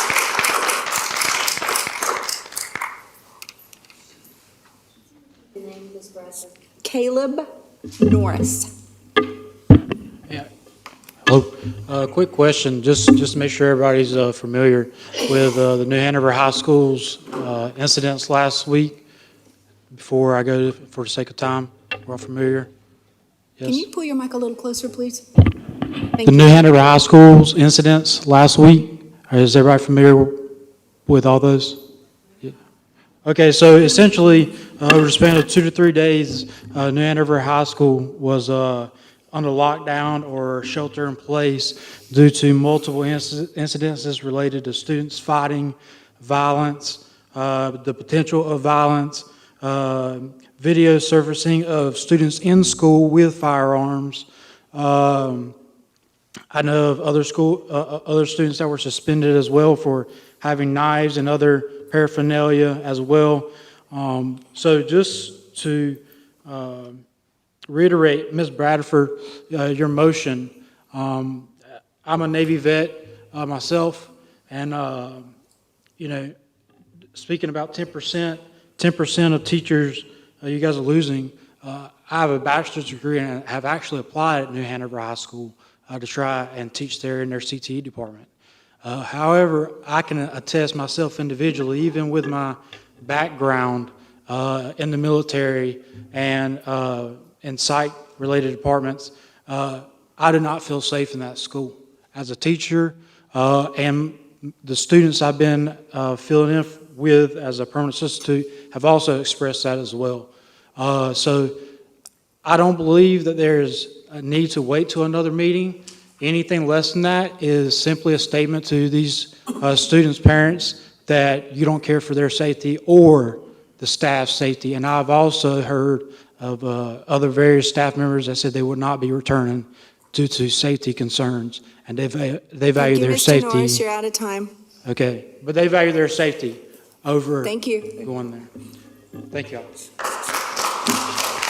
Judy Justice.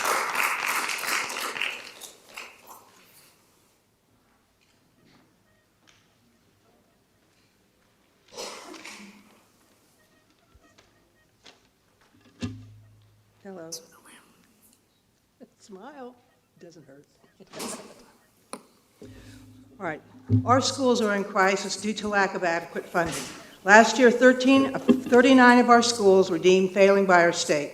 We are losing staff in record numbers due to low pay, understaffing, exhaustion, poor working conditions, and the lack of support from school leadership. Next year, the district plans to cut hundreds of positions and increase class sizes. This will lead to further student failure and unsafe working conditions. Our facilities are crumbling. This year, $65 million in facility repair was requested district-wide. The county has said it will only provide $9 million. By local law, local governments are supposed to fund school facilities. We are the 8th wealthiest county in the state, yet according to the North Carolina DPI, we rank 51st in the state for actual expenditure per pupil. What makes it worse is that North Carolina South is ranked 48th in the nation when it comes to per pupil expenditure. This lack of resources has resulted in our failing schools with unhealthy and often dangerous environments. Yet our county commissioners have access to the funds to make our schools the best in the state. On October the 5th, 2020, the commissioners and Novant Health signed an asset purchase agreement for almost $2 billion for the sale of our county hospital. $1.25 billion was placed in an endowment operated by a community foundation whose #1 area identified for its use was public, primary, secondary, and post-secondary education. Another $300 million was placed in the county commissioners' stabilization fund, and they can use that fund with a supermajority vote. By investing in our schools using the promised money from the sale of our hospital, we will change the course of our students' life. We need to repair and improve our declining public schools. This will also lead to a safer, more vibrant, and successful community for all. You, the school board, should fight to use that money as promised. You have the ability to, and I haven't seen it happen yet. You should all be ashamed of yourself, except maybe one person I've seen try. Thank you. Thank you, Ms. Justice. And our last speaker, Eden Avery.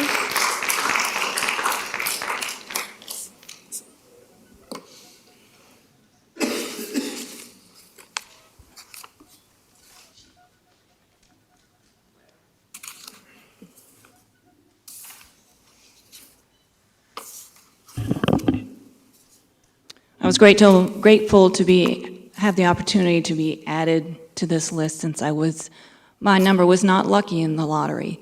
I'd like to speak to safety. It's imperative. We know it. Sadly, the board voted to actually demote safety as a top priority in your strategic plan for this year, and that has been very telling as to how the board has continued to operate. And I will include Dr. Faust in that as well. We have Ms. Varnum presented incredibly powerful numbers about our students who are suffering in schools because they are being targeted for suspension disproportionately because of the color of their skin. It's very clear. Do they feel safe? Do our trans students feel safe when we have heard despicable rhetoric in this very center where our students should be centered and all of them should be ensured safety and protection? And then the board enacts policies which directly discriminate against them. In our schools, we have had unfortunate incidents with weapons, and in response to that, there has been no effort to understand exactly what our students are feeling, what they're facing, why they may in fact feel the need to protect themselves in schools because they are not being protected. Instead, we're criminalizing them. We're bringing in more police who have always been present in our schools, and yet they still don't feel safe. We're bringing in police dogs to search out weapons, to search out drugs. Meanwhile, we're covering up fights. We're covering up overdoses. These are situations that are of significant concern, and our children need to be protected. Lastly, settle the abuse case. You Thank can you. do it. You've got the You're out of power. time. Thank you.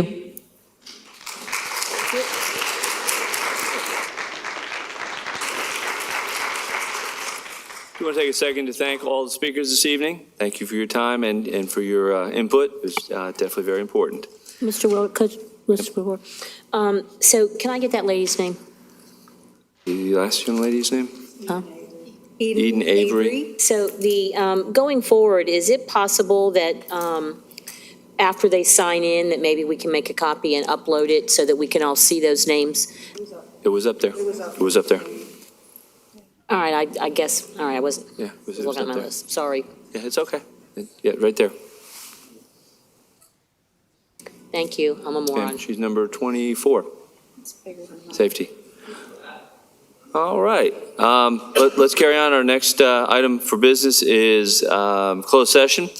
I would entertain a motion pursuant to NC General Statute 143-318, 11A, 1, 3, and 6, to consider personnel matters and maintain the confidentiality of personnel records under NCGS 115C 319 through 321, to prevent disclosure of student records rendered confidential under the Family Education Rights and Privacy Act, 20 USC 1232, and to consult with the board's attorney and preserve the attorney-client privilege, including the cases the captioned John Doe 1 through 14 versus New Hanover County Board of Education et al., 19 CVS 2745, Jane Doe's 1-2 versus New Hanover County Board of Education et al., 20 CVS 1395, and Jane Doe 3 versus New Hanover County Board of Education et al., 21 CVS 4707 consolidated matters, and the New Hanover County Board of Education versus Netherlands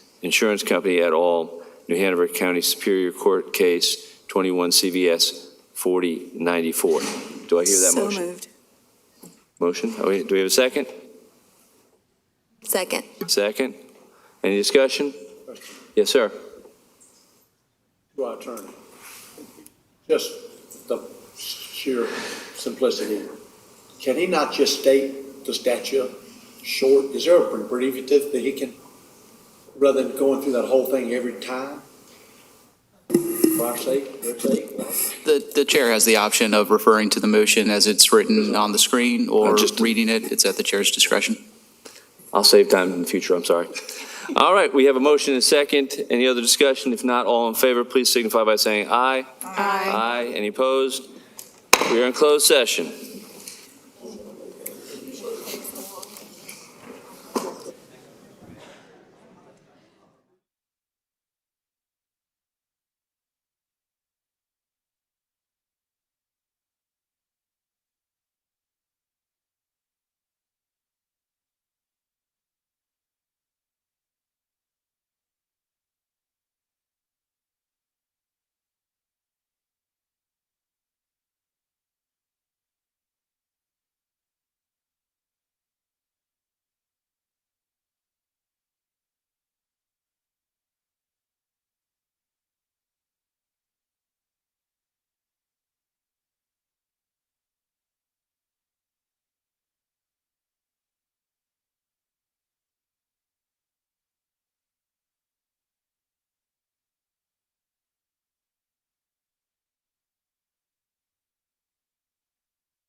have one.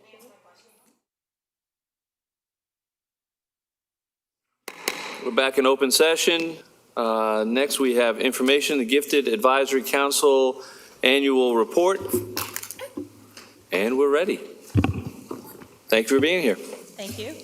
Good evening, board members, Superintendent Faust, staff members, and visitors. My name is Kara Johnson, and I'm the chairperson of the New Hanover County Gifted Advisory Council. I've had the privilege of serving on the council since 2014 and have worked with other members to support and advocate for our county's robust gifted program. I'm a trained educator, including an educational background in gifted education. However, my role on the council has been primarily that of the voice of a parent of 3 children who have been served in the county's gifted education program.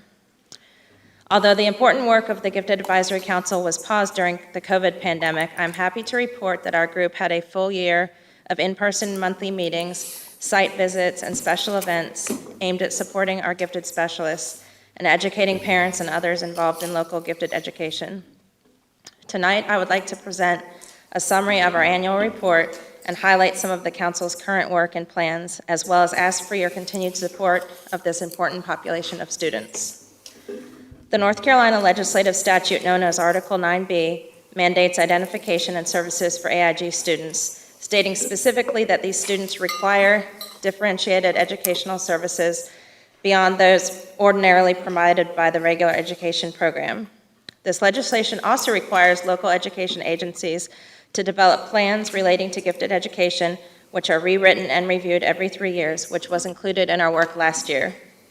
One important goal in our 3-year plan is examining and implementing strategies to increase the diversity of the identified AIG population. As such, our group visited 3 schools this year: Alderman Elementary, Williston Middle, and New Hanover High School, each of which includes a diverse population of students.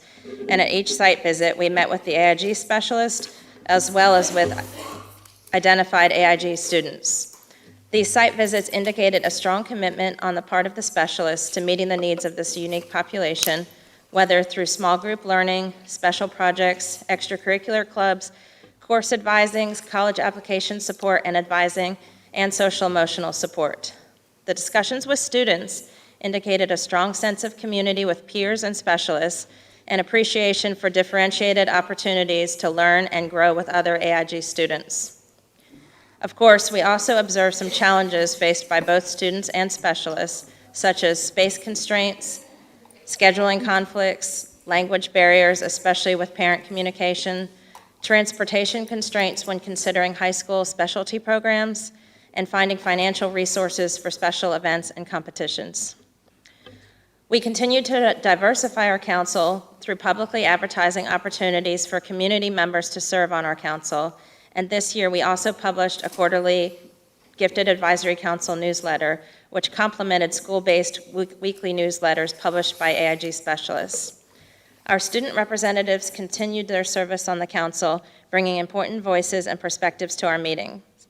Next year, we also plan to include students from non-traditional high schools. The Gifted Advisory Council hosted 2 special events during the school year. We hosted Dr. Brian Housand, UNCW AIG Program Coordinator, to speak with the community on ways to engage and challenge students outside of the classroom. Also, in partnership with New Hanover County Schools, we hosted a highly successful AIG Family Day, which was attended by over 250 community members. Participants had opportunities to engage in activities designed for enrichment and high-level thinking, as well as to gather resources on ways to support their AIG students.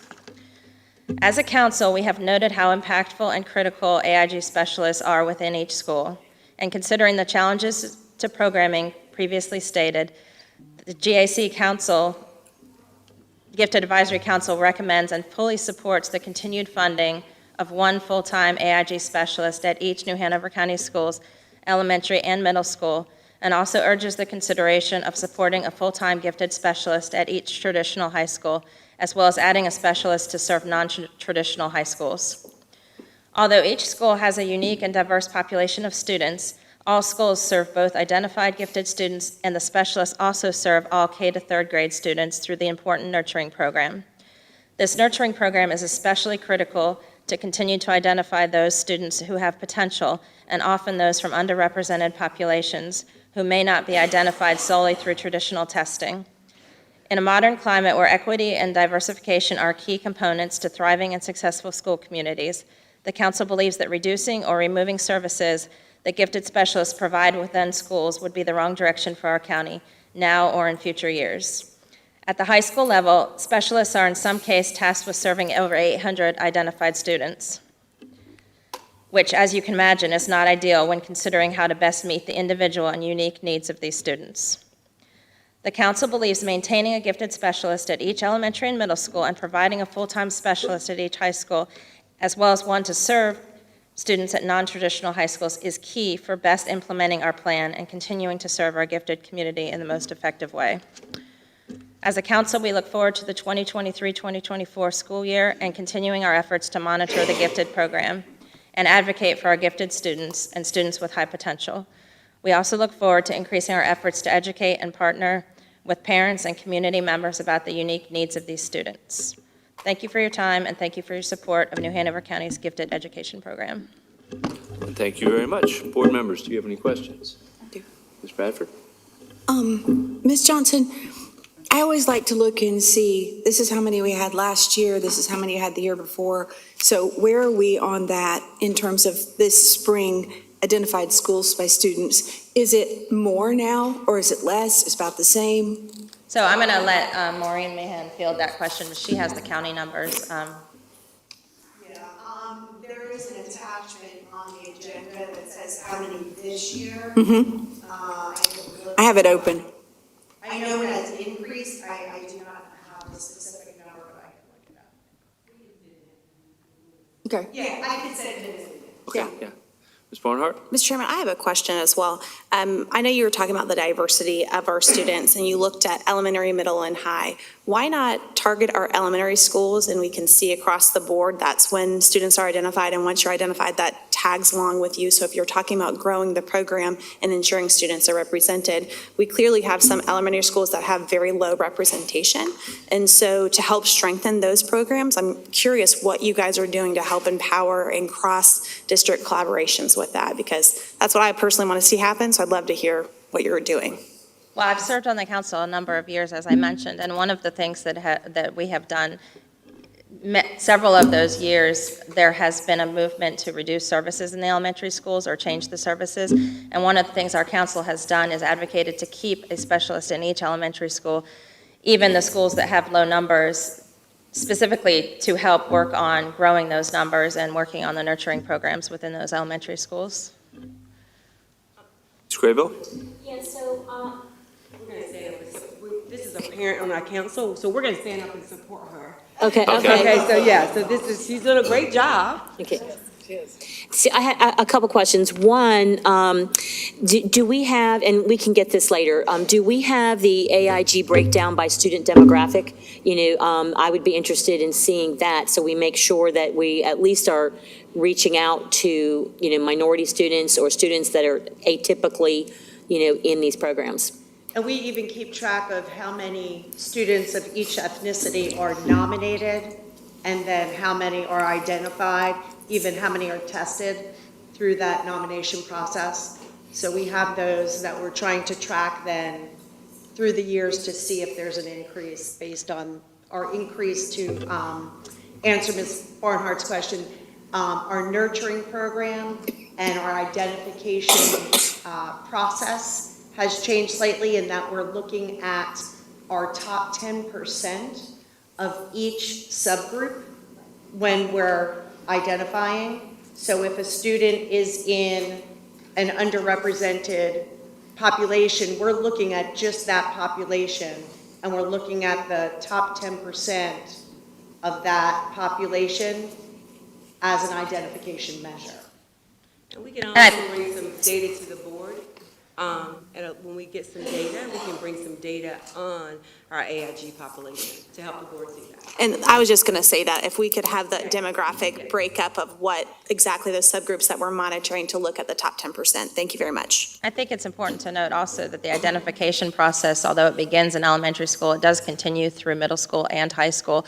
And so the specialists, that is one of the roles that the middle and high school specialists serve, is looking at students who are maybe scoring on end-of-year tests or end-of-grade tests high that have not been identified previously. And I think that you're looking at English language learners in different ways. Those specialists play critical roles in middle and high school populations. Ms. Walker?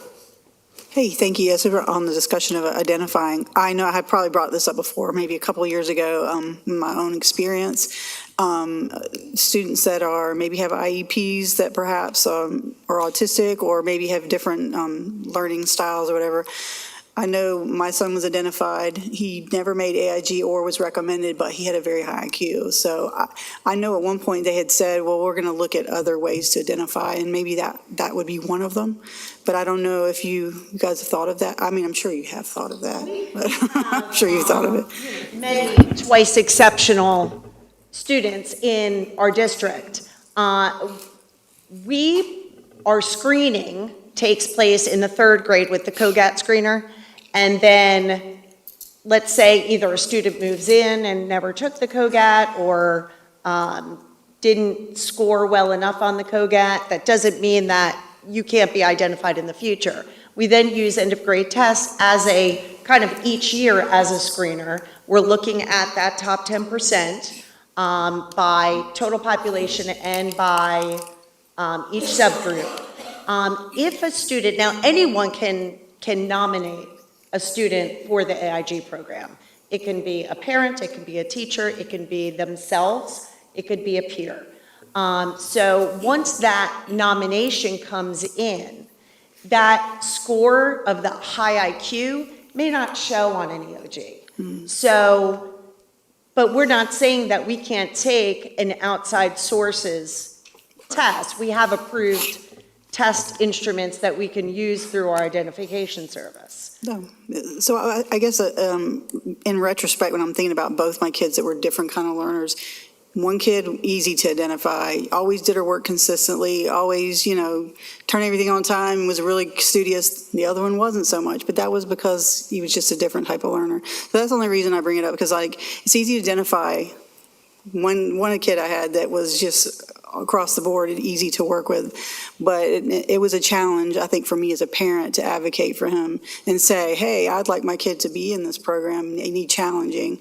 And it was almost like, you're there looking at me like, what do you mean? He's not doing his work consistently. So I think I was just speaking to the bigger point on identifying what gifted looks like. Absolutely. And part of that is in our credentials, which our district teachers are taking to see what an AIG, what a gifted student looks like. But, it's not only a test score that identifies a student. We're really trying to look at the whole child. Anything else? Yes, ma'am.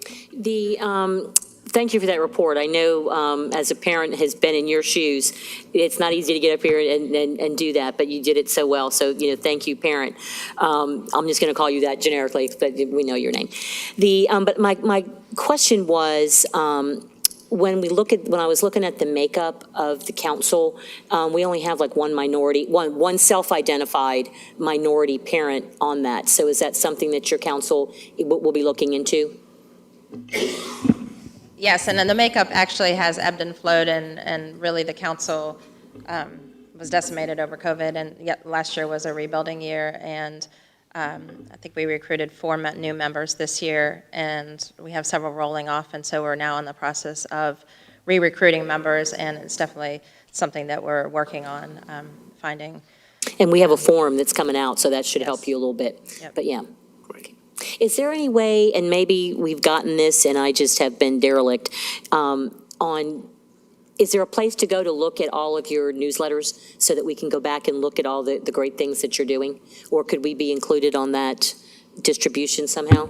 Yeah, absolutely. We can add that next year. Because I was reading this one going, dang, that's like some good stuff. Or some of the activities, it would be, I would love to have attended some of these, just to feel the vibe and be part of it. So if we knew more, we could probably support you more. Melissa Mason is the representative from the board and has been faithfully attending our meetings since she was appointed to that position. She's been a great addition. Yeah. Melissa? Sure. You said my name. Thank you guys so much for coming. I love hearing what y'all are doing. And some of it, I was a little late to joining. There was, I don't know if there was miscommunication or whatever. So some of it I missed, but they're doing some great work in there. So thank you, guys. Thank you. Thank you very much. We'll carry on. Dr. Faison will be presenting our new math platform. Mhm.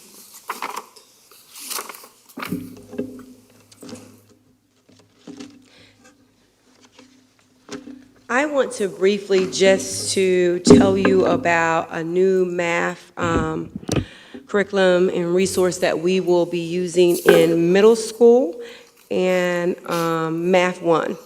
And Desmos is the curriculum that I am speaking of. Currently, I want to just tell you, currently we are using in our 6th and 8th grade math, we're using Open Up. In Math 1, we're using Envisions. What we are now doing after we've listened to our teachers, because we've had several middle school schools who piloted Desmos, and this year we had some high schools who said, can we pilot it as well for Math 1? So as you can see, the difference is Desmos has a complete digital curriculum and includes facilitation tools and opportunities for teachers to receive immediate feedback. So both of these, all three of these, have of some form of digital print, but Desmos can be fully digital, but it also has printed material as well. So what we are proposing, and I say we, the teachers, and I'll show you that in just a minute, is this is what we currently have. We have a student-centered, problem-based focus on student discourse math focus. We're using Savvis, which is Envision, that's Math 1, and we're using Open Up for 6 through 8. We are going to be moving to Desmos for all three. We've been using Desmos in some schools, middle schools have been piloting it for 6 through 8. And this year, they actually started doing Math 1. So as a district, instead of doing 3 different things, the teachers said, hey, let's do 1. And it is also more interactive. This is something that the teachers, particularly at New Hanover, jumped on and said, hey, we want to pilot this. We like this. And it's important to note that Desmos is the calculator that we use in our end-of-grade testing. That is that company. So this is anything new for our teachers. They're familiar with the Desmos format. So this just kind of gives you, I wouldn't bring you anything up here without talking to the teachers first. And you can see that our teachers want to move to this curriculum. Of course, with bringing you the teacher voice, I would also bring you what Ed Report says. Remember, Ed Report is our nation's report card. Remember what I just said, that Math 1 is new. So we do not have Ed Report for Math 1, but of course, we expect it to be aligned the same lines as being green. And lastly, we're going to save about $160,000. So that's always a good thing. So there's nothing for you to do. I just wanted to make sure you knew that our teachers' voices was again heard, and we'll be moving to this curriculum platform. And it's perfect timing because we're going to be 1-to-1 next year, 6 through 12. And I'll take any questions. Any questions? Ms. Mason? I actually have 2. Okay. If that's all right. We'll let you go. Will we be able to look at this like we were able to look at the other curriculum? I can definitely send you something so you can navigate. I don't know. Yes, we will. Okay, and then the other question I had, you said it's a complete digital curriculum, and I don't want to assume anything. Are there manipulatives for the students to work with as well? Because we know that there are some kids who, yes, staring at a screen is great, but they need that hands-on. So are those manipulatives So I'm going to take included? you back to this slide. So you'll see it still has all the same components as what we have now, but it can be fully digital. We have the printed material as well. And one of the things that I was looking at a video because we actually have provided with the teachers so they can see some of the teachers that were doing this, the pilot teachers. The teachers can control this and stop this and say, hey, I need everybody back with me. So yes, it can be fully digital, but we have the printed material that goes along with it as well. Ms. Craybill? So just so I'm clear in my head, we use Eureka Math for elementary. Yes. And we are going to Desmos only for middle and Math 1. Yes. And then all the other maths, Yes. in the high school. Yeah, the SAT. Okay. Anyone else? If not, thank you very much. Thank Dr. you, guys. Faison. Next, we'll have Ms. Varnum, and she'll be sharing with us Lives in the Balance.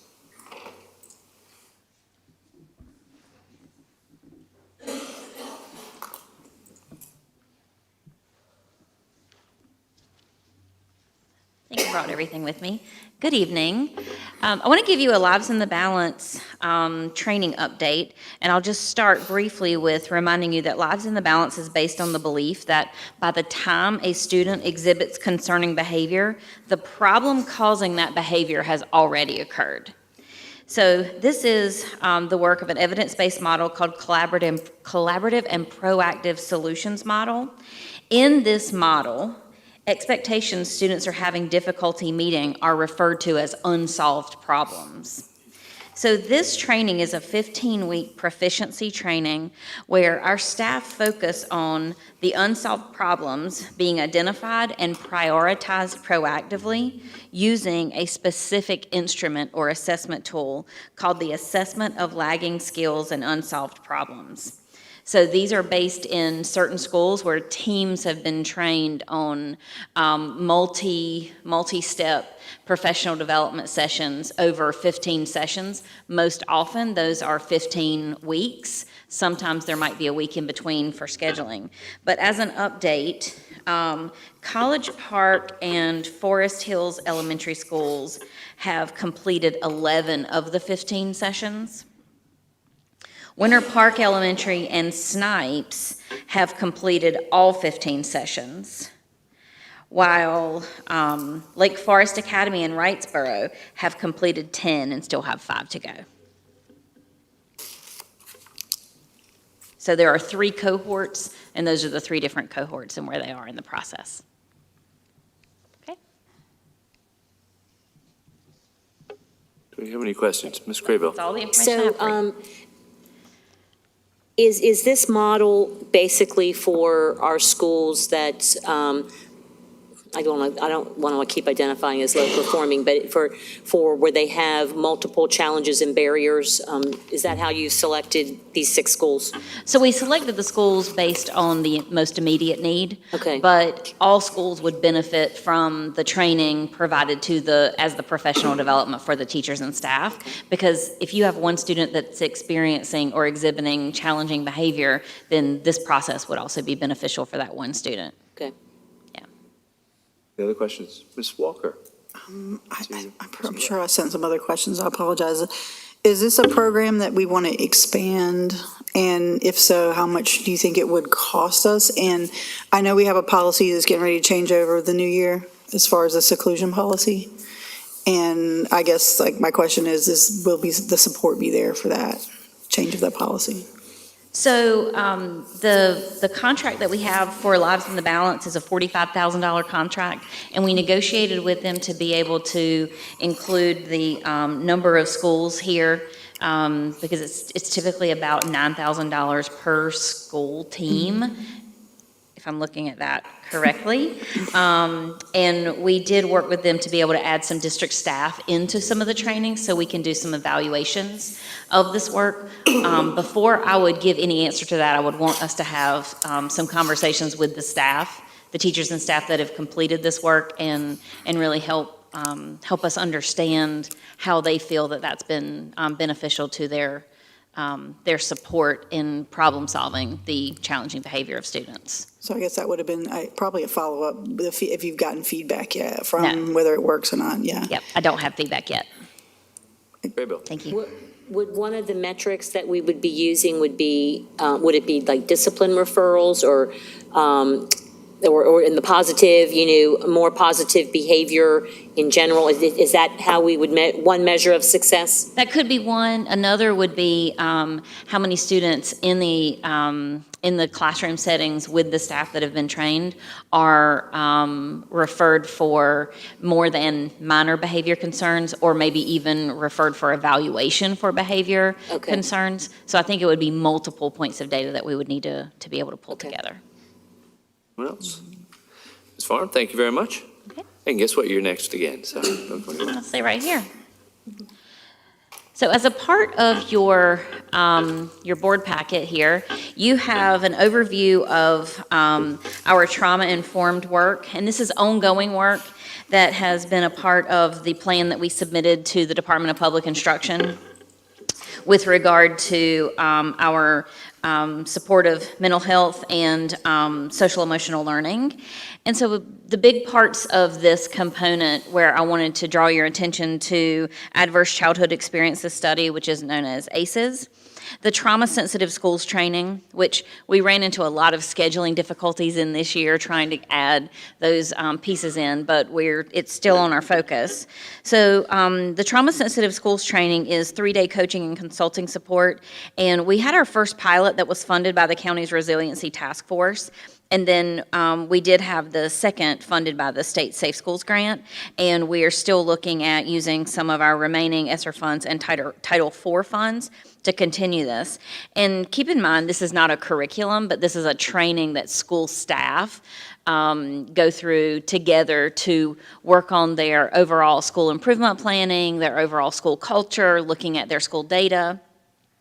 And part of the training before I get to that, it's consistent with what our staff do through NC STAR and the indicators that are required as a part of that school improvement plan. So that's really the main part of that. The training objectives include an understanding of the prevalence of trauma, and that's where you see the Adverse Childhood Experiences Study. By no means are any of the staff in the school system experts on ACEs. Many of us, a vast many of us, have been trained to understand ACEs and understand how that aligns with our work in working with students and working in schools, but mainly to the level of recognizing the impact of trauma on learning and behavior, not to understand the study as a mental health provider would. And then that work continues into responding in trauma-informed ways in the classroom through classroom management and instructional strategies. The rest of this, which isn't really about ACEs, but to give you this overview, you also see Darkness to Light, Stewards of Children. That's one of the professional developments that is spoken about a lot. I wanted you to see that, so I didn't create this document just for you. I wanted you to see how these fit together with other pieces. And so I did make some edits because I wanted to change some of our ongoing work for you. Darkness to Light, I do want to mention that this was made possible through our partnership with the Carousel Center. The Carousel Center is our child advocacy center for this part of the state. They paid for all of the training materials and the cost of us having a New Hanover County Schools staff member trained as a trainer, so that all of our new staff get that, and we're still cycling through our existing staff. And then the same thing with youth mental health first aid, and then also community resilience model training. We are continuing to move that through different groups of staff as we are able to schedule those. So just wanted you to be able to see one as a part of the whole puzzle. So how long is the community resilience model training? So is it a workshop kind of thing? Yes, the one that we are moving through, the majority of our staff is really that half day, 2-3 hour, sometimes it can be longer, workshop with Javanay Skiba, who mainly does that dialogue piece that really just expands your professional thinking on the areas of trauma and its impact on school. Ms. Walker? So, thank you, Julie. This was my ask, and mainly because I think that it is important for us as a board, as decision makers, to understand all the terms that are being used out there as far as looking at students and, I think we talked about outcomes, but it was important because I know based on that presentation and a lot of the feedback that you'd gotten from principals is looking at trauma and looking at resiliency discipline models in order to address some of the concerns. Because it's, I know while we want every kid to do great and make straight A's all the time, it's very difficult with kids with high trauma to do that. I do speak from experience, but I will tell you that it's not impossible to overcome. And I just think that if we can move towards different models for some of our students, it will be very beneficial for them. So that was why I asked Julie to let us know what we are doing here. And hopefully we'll do more. Who else? Ms. Crable? So,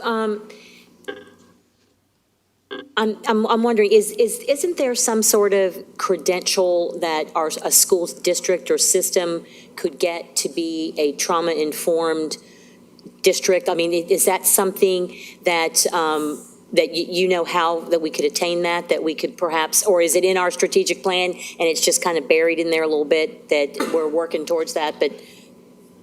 Yes, not necessarily sense? working through district credential, but I think it depends on the different avenue you choose for training. There are not a tremendous number of ways to go about trauma-sensitive schools training or trauma-informed schools training. There are different models. We have particularly worked more closely with the same trainer who has come to us and done cohorts of multiple schools. And of course, with that foundation already built through her published materials, that would be our best option. Scheduling was an issue this year, but that would be our best option. So I don't know if there's a credentialing, but definitely a foundation built that we can continue. I guess maybe I'm thinking of the community school model. Would this be part of that kind of model if our district were to consider, going in that direction? Yeah, it could definitely be a part of that. Okay. Barnhart? Thank you, Ms. Barnum. You had mentioned the results and the criteria of how we're measuring success on this. So I'm assuming that all of our schools have undergone these 3 trainings, or was it just targeted schools like the last? It was just the targeted schools Just the targeted first. schools? Okay, thank you for that correction. Yes. So could you share with us, when you have it, the results of the criteria of judgment, of just how effective that these practices have been, that we can see the shift in culture as is stated here? And I know things like having set clear expectations, because even though kids have undergone trauma, they can still achieve. And so it's maintaining what that expectation is and being intentional with providing consistency for all students to be successful. Yeah, and I think it's going to be difficult to control for this one piece of professional development being the one thing that, affects the trend. When we have multiple factors going on at the same time, they are contributing to change in adult thought, change in adult behavior, because the first thing that you, as a behavior specialist, the first thing that you have to focus on when you're looking to change a child's behavior is adult behavior first. And it doesn't mean that adults are misbehaving. It means that by intervening, you affect the outcome of the behavior. So there will be multiple factors. I think it's going to take a bit of time, but one thing we have seen in this school year in the data already is a focus, and Dr. Faust says this a lot, focus on the focus. When you focus on the high expectations and the use of the interventions to address student behaviors, you get much cleaner data and you see much more compliance toward that. So a focus on seclusion and restraint shows a decrease in seclusion and restraint. A focus on this training is going to show some benefit. We just have to look at whether we see it as a sustainable effort over time. Great. Mr. McManus, why don't you close this out today?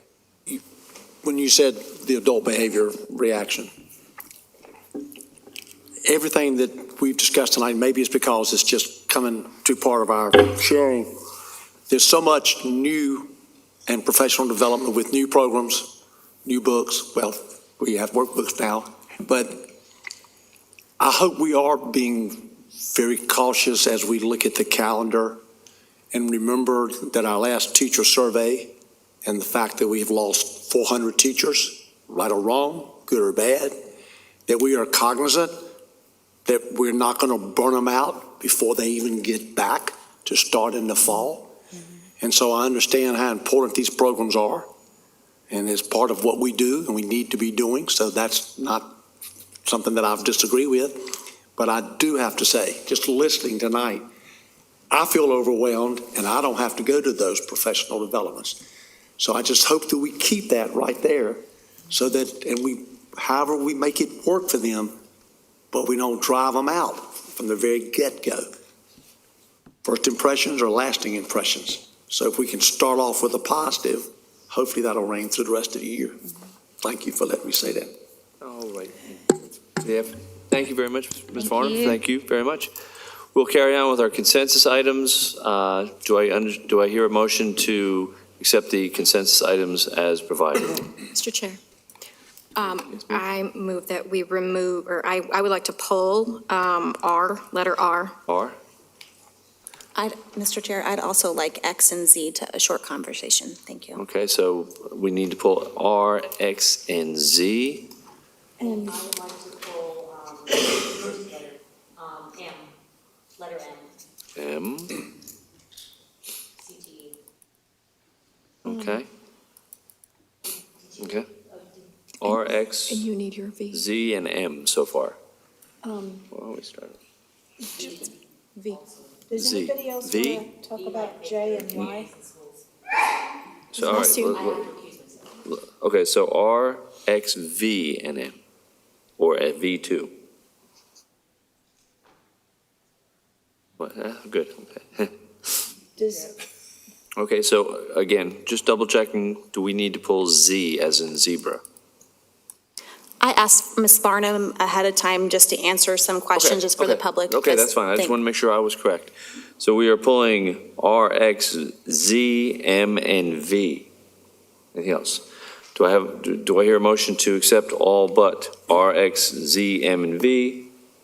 So moved. So moved, do I have a second? Second. Second, all in favor, please signify by saying aye. Aye. Any opposed? Passes 7-0. Let's start with R. Who Should would we like just to- go That was, alphabetically? that was Well, me. I'm just going to by the ones I wrote them down. That wasn't me. Check. And you have to. And I have to recuse yourself. recuse myself from that, so, Right. because that is my other place of Right. employment. Okay, so do I hear a motion to accept R? Thank you. My mic wasn't on. Thank you very much. Do I have a second? Second. Second. All in favor, please signify by saying aye. Aye. Aye. That passes 6-0. Check. Can we do V, because that's just me taking me Okay, out? let's do V then. Do we hear a motion to accept V? So moved. Second. Second. We have a first and second. Any discussion? If not, all in favor, please signify by saying aye. Aye. All opposed? That passes 6-0 also. Let's go back to X. I wanted a clarifying question with this. With the new line display board purchases, is that across all of our schools? And I'm specifically going to call out Isaac Barrow. When I was there, I thought it was strange that they didn't have like smart boards there, so I just wanted to see. The goal, yes, is we're doing 250 a year, but it's Okay. going to take multiple years in order to get all the classrooms done. But it's all of our schools? Yes. Thank you. Then I make a motion to approve. Okay. Second. We have a first and second to approve X. Any discussion? If not, all in favor, please signify by saying aye. Aye. All opposed? Passes 7-0. Let's carry on to Z. Mr. Chairman, I had emailed Ms. Barnum. I'd just like for her just to openly address, because I know there's been concern that, we're not doing anything in the mental health field. And so seeing this, I just would like for her to take the opportunity. I had emailed her a list of questions just to openly address so the public can be aware that we are taking measures and these are the things that we're doing. Ms. Barnum, I can read them out or you can openly address the questions as needed, but I'd love for you to. I can share them if that's helpful for you. So one question was, are these district positions, meaning can they travel to the most needed school or on an as-needed basis? And yes, they are assigned, we start with an assignment to each school, but as the caseload of students for those services either grows or doesn't grow, that staff will be assigned to another school for a part of the time to accommodate those other services for students. So some positions are might be partial day at one school and partial day at another, but for the majority, they are assigned to schools, but we can have some flexibility. And then if students are on a wait list, then that they help accommodate the wait list. The next is this an increase, decrease, or consistency in the mental health services? And this is a pretty consistent amount of services, and it's based on the trend data of the students being served. A question about whether families can submit do submit insurance and they're billed. And yes, this is a service provided by our Health and Human Services department within New Hanover County Public Health. And private insurance is billed with parent consent in order to offset the cost to the district services and the county, but there is no out-of-pocket expense and no exchange of dollars as a part of accessing school-based mental health services. So there are no students denied services if they lack insurance, whether it's public or private. So again, there's no transaction of payment from parents or the school district other than their consent to bill their insurance if they choose. And then the next question, when students interact with mental health support, when do parents get notified? And the parent actually must participate in an intake meeting and provide written consent before any student is able to be provided the services. And that requires ongoing parental consultation. So no students access school-based mental health services without the parent participating in an intake meeting and providing written consent to the services. Thank you, Ms. Farnham. And with that, Mr. Chairman, I'd like to make a motion to adopt this. Ma'am, Ms. Graybill? Yeah, so I had a question, a couple questions. The 39, is it more cost-effective to contract these mental health workers or than to hire them as our own? So the first answer is we don't provide specific mental health services and provide supervision to, for example, licensed clinical social workers that provide mental health services. So it is much more appropriate, in my professional opinion, for that to be supervised by those staff who are qualified to provide the service. Okay, and this follow-up question, and this is different than our school-based clinics. The service is provided through what? So yes, this is provided through the county. Right. So New Hanover County Health and Human Services Department. At the WHAT clinics, the Wilmington Health Access for Teen clinics that's run by Coastal Horizons, those are full-service health clinics on our high school campuses, and our students can access those services there with their therapist. But if they don't choose to use Wilmington Health Access for Teens, we can connect students to the school-based mental health. So they have multiple options. Thank you. Thank you. Okay, so we have a first, did I hear a second? We have a first and a second. Any other discussion? If not, all in favor, please signify by saying aye. Aye. Aye. And we finish up with M, application for career and technical education. Yes, so I know I asked a couple questions, Dr. Faison, at the agenda review, and as I was reading back through it and also reading through the choices at Summer Institute, Zello came up in that, and I was noticing that there was a Zello training. And so I'm wondering, is in the application, when you describe the programs that this would cover, does the Zello, the use of Zello from 6 through 12, is that included in the funding there, or is that a separate something? Yes, because we have been using Zello for the last 2 to 3 years in our district. We are using it more at this time. We're using it more to do our career development planning, and to also, some of our high schools have been using it for course planning. But it has been a part of what CTE does for the last couple of years, so it is already a part of the application. We're just incorporating it more in our schools. Okay, so when we were doing the CDLA program, they were using Use Science, and then when we're using Zello, they're thinking about not doing the Use Science anymore, because if we already have Zello, then they don't have to enter their info, in 2 different places. So that doesn't really have any bearing on our school district, right? I'm sorry, can you repeat the question? In the CDLA program for the 7th graders through Chamber, they are using, they were being encouraged to use Science. And so when I was learning more about U-Science, it sounded to me exactly like Zello. So that made me start thinking, are we using Zello for students other than CTE students? Like, wouldn't that be a training tool that would be appropriate for all of our students? Yes, we are. We will be using CTE for all of our students, and you can expect a presentation to the board in the next couple of months about how we are incorporating it at the middle and the high school. Okay. Yeah, I mean, it's a great tool. It is a great tool, and we will be using it for our career development planning for all of our students. And actually, there's a House bill that we might actually have to do that, House Bill 259, exactly. And we have some high schools who actually pilot it and use it for course planning, actually in New Hanover, and it worked out really well. So we are incorporating it more. So we'll be bringing you guys some more information on that in the next couple of months. Okay, and training that's included on how to use that and all that kind of stuff? Yes, so we will actually have some training. Ms. Varnum and Ms. Brinson and I and the team, we're getting together, and we'll be meeting actually Friday about the best way to collaborate with the 3 different divisions, and we will be providing training for the principals at the Summer Institute, and then roll it out for everyone. So yes. Okay, thank you. All right. Yeah, I make a motion that we approve letter M. M, do we have a second? Second. We have a first and second. Any other discussion? If not, all in favor, please signify by saying aye. Aye. Any opposed? Passes 7-0.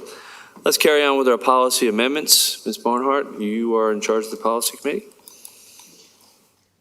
Yes, sir. I make a motion that we accept the policy consensus as submitted. Okay, Second. We have a first and a second. Is there any discussion? Ms. Walker? Well, I don't know, Ms. Craig is going to. You go. I am, but I'm going to I'd like to pull the universal application for discussion. Okay, which one, let me find out. There's no number on it, so I don't know. It should be part of 2230. That one. Universal application, okay. 2230, please. 2230, okay. No, that's 2220. Well, whatever it says, it's 2120, sorry. 2120, No, 2230. 2230. 4110, and then also 2120, please. 4110, 4110, what was the last one, I'm sorry? Sorry, last one was 2120. I apologize, I didn't have my mic. 20, okay, so universal application 2230, 4110, and 2120. Universal, 2230, 4110, and 2120. Okay, anything else? Okay, do I hear a motion to accept all but universal application 2230, 4110, and 2120? So moved. We have a motion, Second? second, first and second. Any other discussion? If not, all in favor, please signify by saying aye. Aye. All opposed? Passes 7-0. Let's start with universal application. Ms. Walker? Okay, thank you. So I think it looks good. I guess there are, I think, a couple things that are missing, and I'll let Ms. Crable speak to what she had mentioned before. I didn't know if we wanted to put on here, or whether it's up to each committee to put on terms, or whether we do this yearly as an application. I know this is kind of I guess, a pretty new committee application for like all of them, because before it was done by committee, and we're trying to get it all streamlined, and I think this is a great idea to do. I just didn't know if we could add whether it's a yearly term or application. I don't know. Well, if you look, I'm sorry, Mr. Chairman, if you look on the bottom, so we talked about having a submission date so that we would have the interested parties all together by that date, which, this happens to be September 30th of 2023. But what we had discussed, from my recollection and policy, is in the middle section, you can actually click on the link to see the committees, and that will discuss like the terms and the expectations, so that this wouldn't get too crowded. But if that's something that the board wants to do, for us to go back and put in the specific terms, I think we can absolutely do that. But that was the thought process when we were creating this, I think. So, Mr. Chair, I just want to respond. Yeah. So, yeah, that makes sense. I think that's going to mean that each person that sits or chairs a committee is going to have to decide Because I don't think right now on the website, it gives the idea of terms or how long a person should serve for. So I think that's okay, but I think that means we've got more work to do as committees, and maybe we can discuss that under the board committee discussion. And kind of along those same lines, there is a lot of cleanup that needs to go with that link. So we would have to make sure that is clean with that. The other thing that I had asked for, Ms. Barnhart told me I need to just bring it up here, is in the upper right box where it says, are you an employee, contractor, or volunteer of New Hanover County School System? I would like to add in student, because that's how, the students are going to be applying, to, they're getting interest forms, and the students are going to be doing that. So I'd like to add that in and that's the only thing. I think that the committee worked hard, to get this right. We moved things around, trying to make it as clear as possible. We have plenty of room for people to type in. They can always, if it's online, I guess, will it end with characters? Like you're only allowed to put in like 150, or like will it just push everything down? That's still working. I think it's yet to be seen when we actually try to utilize this, whether or not it's going to still look like this, or if we need to convert it to some type of fillable Google form. Yeah. I think it's yet to be seen. Okay. So I have had some questions. I'm sorry. Can we go back and let's discuss your first, what you said so far, which is adding the student up to you're saying upper right-hand corner here. Employee, contractor, Right. volunteer, or student. What's the board's will on that? I agree. I agree. I think it should be put in there. Because we have students that are involved now in committee applications. Barnhart? Oh, I'm sorry, you still going? Oh, Ms. Mason? I think and obviously we can't separate this out, but I think that a lot of the committees for our students, the ones that, like, for example, well, I guess most of them are, the curriculum committee, when does that meet? Does that meet during the day? Does that meet in the evening? Daytime. Okay, so that's going to be problematic for students to be able to attend those. So is that, I'm not sure where to go with it. We don't want our kids to sign up and then be interested in that, and then they can't participate because they would have to leave school to do so. I guess that would be my big concern with that, is that some of them do meet during the day, and so some of them students would not necessarily be eligible for. Yes, Ms. Crable? No, you can go, Josie. Okay, Barnhart?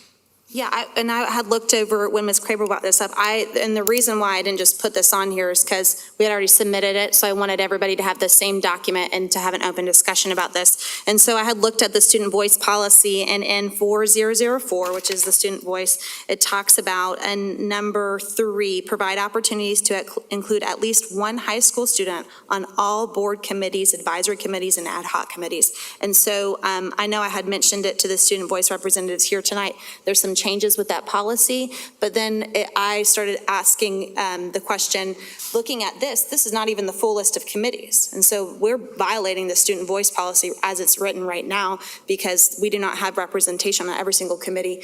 We're not even giving that representation to the public and to our parents. And so I was confused by the student voice process being on all committees. For the same reason that you brought up, Ms. Mason, I do not have any intention of making our students miss school to come and serve on a committee with that. And so that was my only hesitation of having this. And then it also made me think we need to look back at this student voice policy to have some clarifying language, because if that's the intent of every single committee and it's not even open to the public to serve on those committees, then we can have a board discussion about that.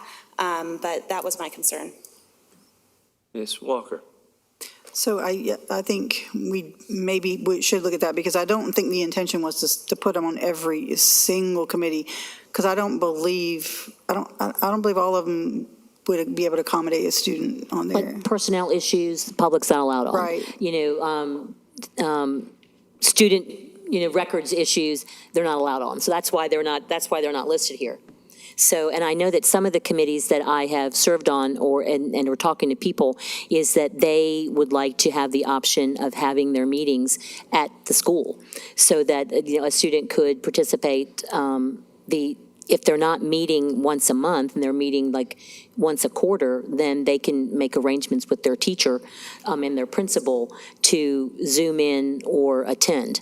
And then, and we have that option that we can take meetings on the road, to do. I mean, and you don't see policy, they would like to be on policy. They would not a voting member, but, to attend policy meetings. So that would be something that I know, but it's going to have to be massaged. That one would require them missing school. Yeah, like 2 and hours worth, yeah. 3 hours. Yeah. And you can't take it on the road because then we can't live stream it, and the public depends on that live stream. The open meeting. Yeah. So maybe at this point, because we're having a lot of discussion here, maybe we need to put this back into policy for the time being and hash out these last things in policy and then bring it back to the board. Does that make sense? Makes sense. I would also like to add, if we're taking it back to policy, another thing that someone, 2 committees, had brought up when they were talking about term limits, wanted to know if our intention was that everybody that's currently on a committee has to reapply for this because, and that would be relevant like right now. Because if we're going to meet over the summer, if this isn't till September 30th, do we suspend all committee meetings until we have people fill out this form, or do current members have to reapply? Barnhart? Thank you, Mr. Chair. I think the thought process behind this was board members would just appoint members to these committees. And so what this allows us is some transparency to see these were all the applicants. These are who's interested. So it is not who I like better, or who you like better to be put on a committee. And so that was the premise behind it. I'm happy to bring this back to our policy committee, but I really see the issue underlying with students looking at the student voice policy. And so Malcolm, I don't know, I can get with you and talk with you specifically about that, but there's definitely some things in here that to go over and hash out. And so the question becomes, do we want to have this open so that our parents and community can, or do we want to wait and see what committees, because it sounds like not all of them, or at least from my gauging of the conversation, not all board members are on board with students being on every single committee. And if I'm wrong, please correct me now. Well, so, Ms. Walker? So I know when we were putting the student voice policy together, I know that we even discussed the fact that not every committee every single ad hoc committee, whatever we're talking about, is going to be able to accommodate a student. But a lot of them are. And I'd like to, before we start changing student voice policy, which we spend a great deal of time on, I'd like to bring the students back in to discuss it as well. I just don't think it's, I think we need to get their input. Because they're anxious to get started, and I think they do want to be part of, but if we are saying now we're unclear about what they're going to serve on, we should have that discussion. Yes, ma'am. Correct me if I'm wrong, but didn't Mrs. Barnhart ask the students tonight if they could attend the policy meeting? Did I make that up? No, she did. Okay, so she's already asked them, and I think they indicated yes. Why don't, and Mr. McManus had his hand up, so. I think you already said it. I think we should, though, consider kids attending a policy committee. Their input would be valuable if it pertains to the students. So not everything, of course, but if it pertains to the students in the school setting, I think it's worth the kids, if they can, to attend a policy meeting. Yes, ma'am. And my last input, and this would be something for us to potentially consider, is if we are wanting to engage them, but understanding that as adults, the structures that we have in place and to rearrange schedules for dozens of people for every committee doesn't seem feasible on an adult level to accommodate students. However, if we're trying to engage their input, could we have a portal of submission that they put their input intentionally prior to the meeting of what that looks like, rather than, we talked about, a Zoom in or out, but if there was an opportunity for them to share thoughts prior to that, that could be an alternative to this. But I am not going to support getting kids out of school to come to a district level meeting, and I'm just saying that now. Well, back to what someone suggested, it might have been you. Let's ask the students what they think works best for them. Let's get their input. It is about them, so let's get their input. Right. Let's listen to them at least. Yeah, I think we should definitely listen to them. I don't think that we need to start a thing where we're pulling kids out of school all the time to, field trips are one thing and that kind of thing, but, Instructional days. yeah. Instructional days. Yes, So, ma'am. yeah, the one last comment about that is that we would have to definitely be more timely in getting the stuff in Assembly. Our board policy says for board meetings, we have to have everything uploaded and ready for the public to look at 5 days ahead of time. And we are not always good on that. So if our board committees have to run with the same, and, help me out on this, Jason, if our board committees have to run with the same rules as the board regular meeting, then we would have to have things out like 5 days in advance. I want to say, I think we do. Ms. Bowie, do we not post things 5 days in advance? As related to the board agenda, our attachments are 5 days in advance, but as related to your individual board committees, that would be at the discretion of those divisions that oversee those committees. That's what I wanted you to ask. Yep. Ms. Barnhart thinks it's 48 hours, and I thought somebody had advised us that we had to follow the same rules. I'm reviewing your board committee policy now and do not see a 48-hour requirement in that policy. Which one were you looking at? 2230. 2230. No, it would be under board agendas, and That's where I'm going Yeah. next. that's where it's stated.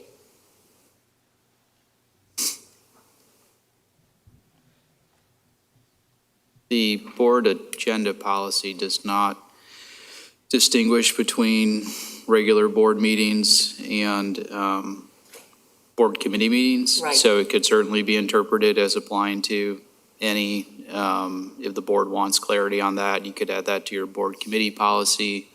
You could add it to your agenda policy, and it might be another item to refer to your policy committee to review in addition to the two that you're discussing now. Yeah, I think that's appropriate because I think we should be consistent with that. And if we want our students to participate, we've got to give them time to look on Assembly, download what we're talking about so that they can provide input without actually attending the meeting. So what is the will of the board for? Can I just? Yes, sir. So can we really think about what we're asking kids to do? I'm just going to say it as a father. So my child has homework, and now you're asking them to read your policies. And you have a lot in your policies. So who's going to interpret it for that child? And then you're asking them to come here, provide the information on their side. I think we have to think about a better way of doing it for students, because you are giving them, that's a lot. And I get it, you want to have their valuable insight, but when you're talking about overwhelming, if they're in sports, if they're in any extracurricular, and our policies, I receive a packet, and it's almost 100 pages or more.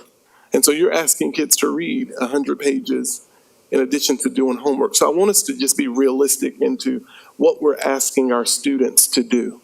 And what is the actual sole purpose of student voices. And I think coming back to that, then getting a clear consensus of it, and then relaying it back out to, this is what we want from our students. Is it specifics that you want to say, I have a question, and this is pertaining specifically to students? Because I can share with you, not every policy will be germane to a student activity, and they wouldn't know. Sometimes, even in policy, we have to explain it and get the articulation from the attorney.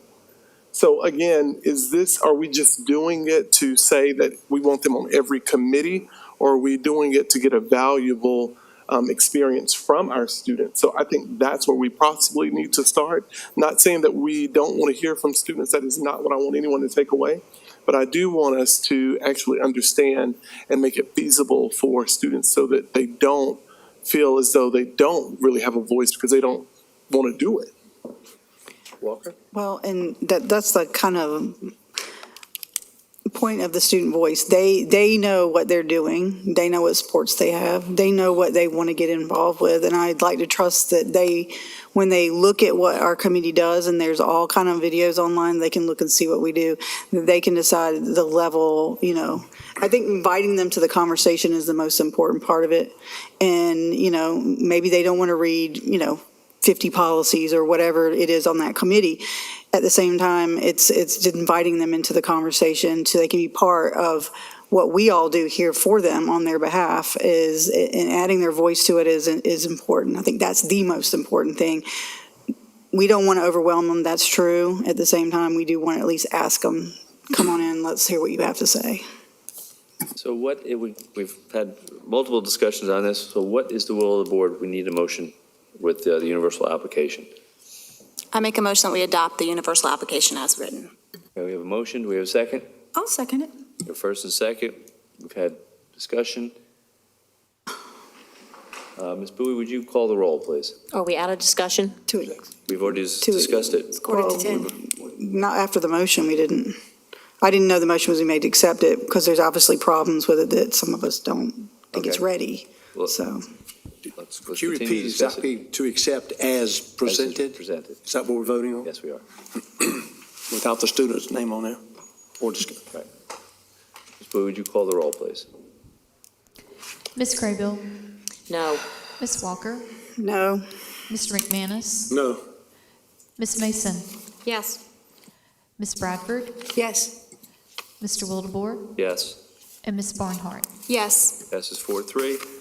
Let's carry on with our next policy.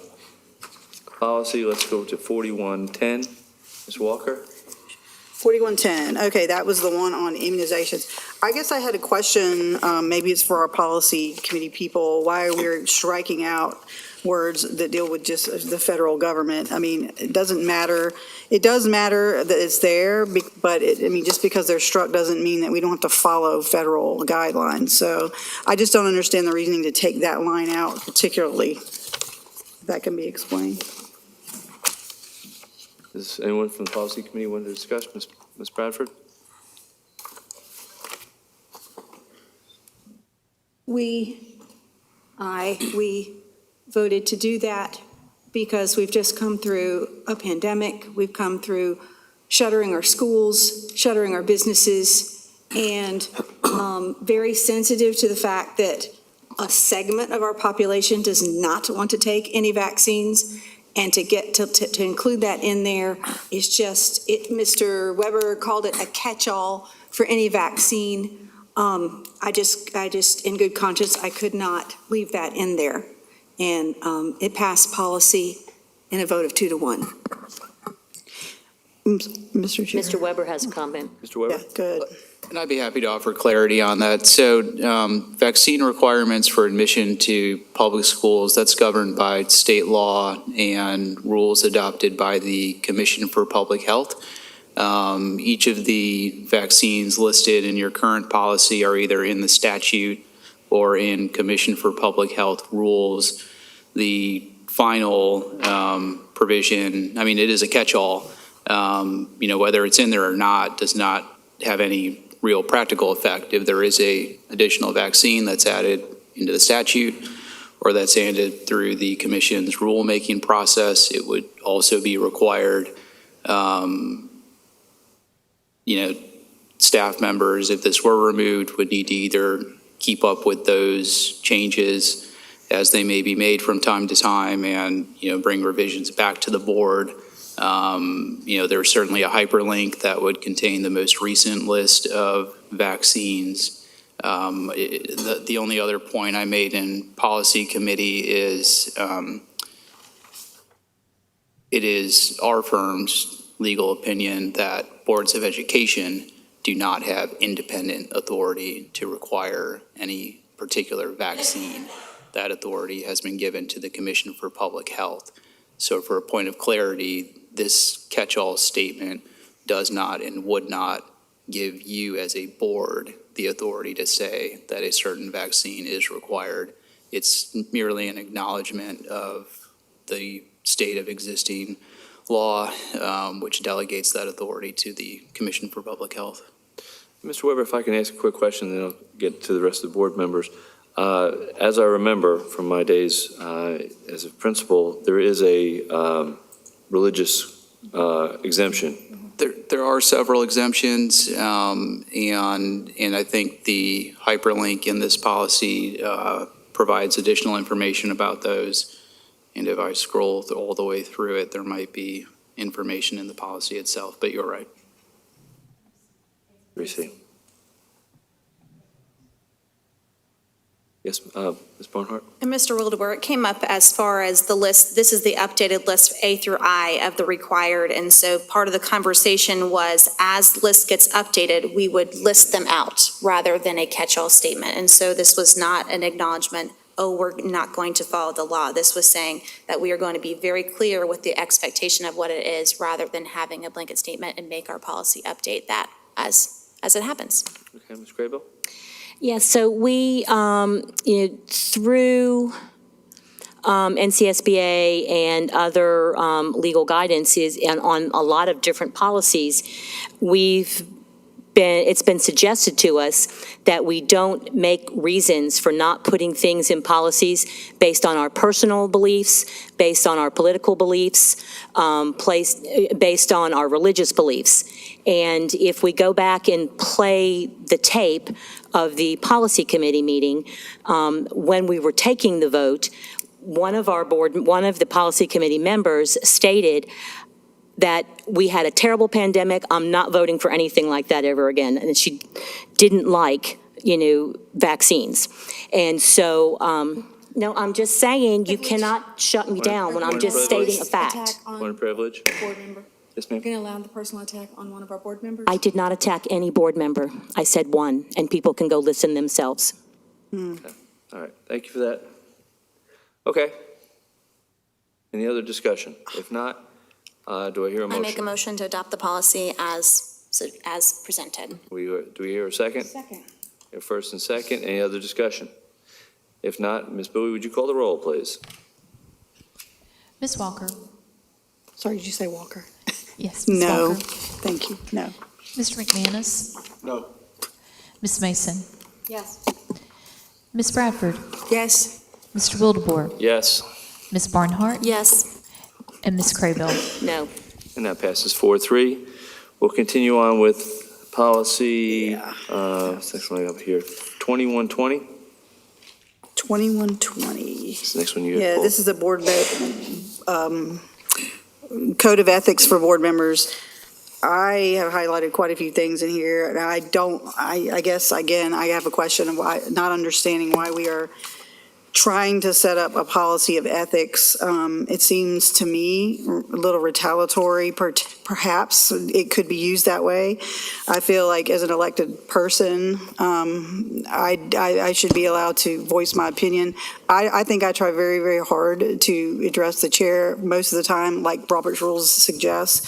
But it seems to me like this policy change could be very interpretive, depending on what person decided they didn't like something. And I don't think we should start going down that road. Okay. So that's Thank my you, first Walker. opinion.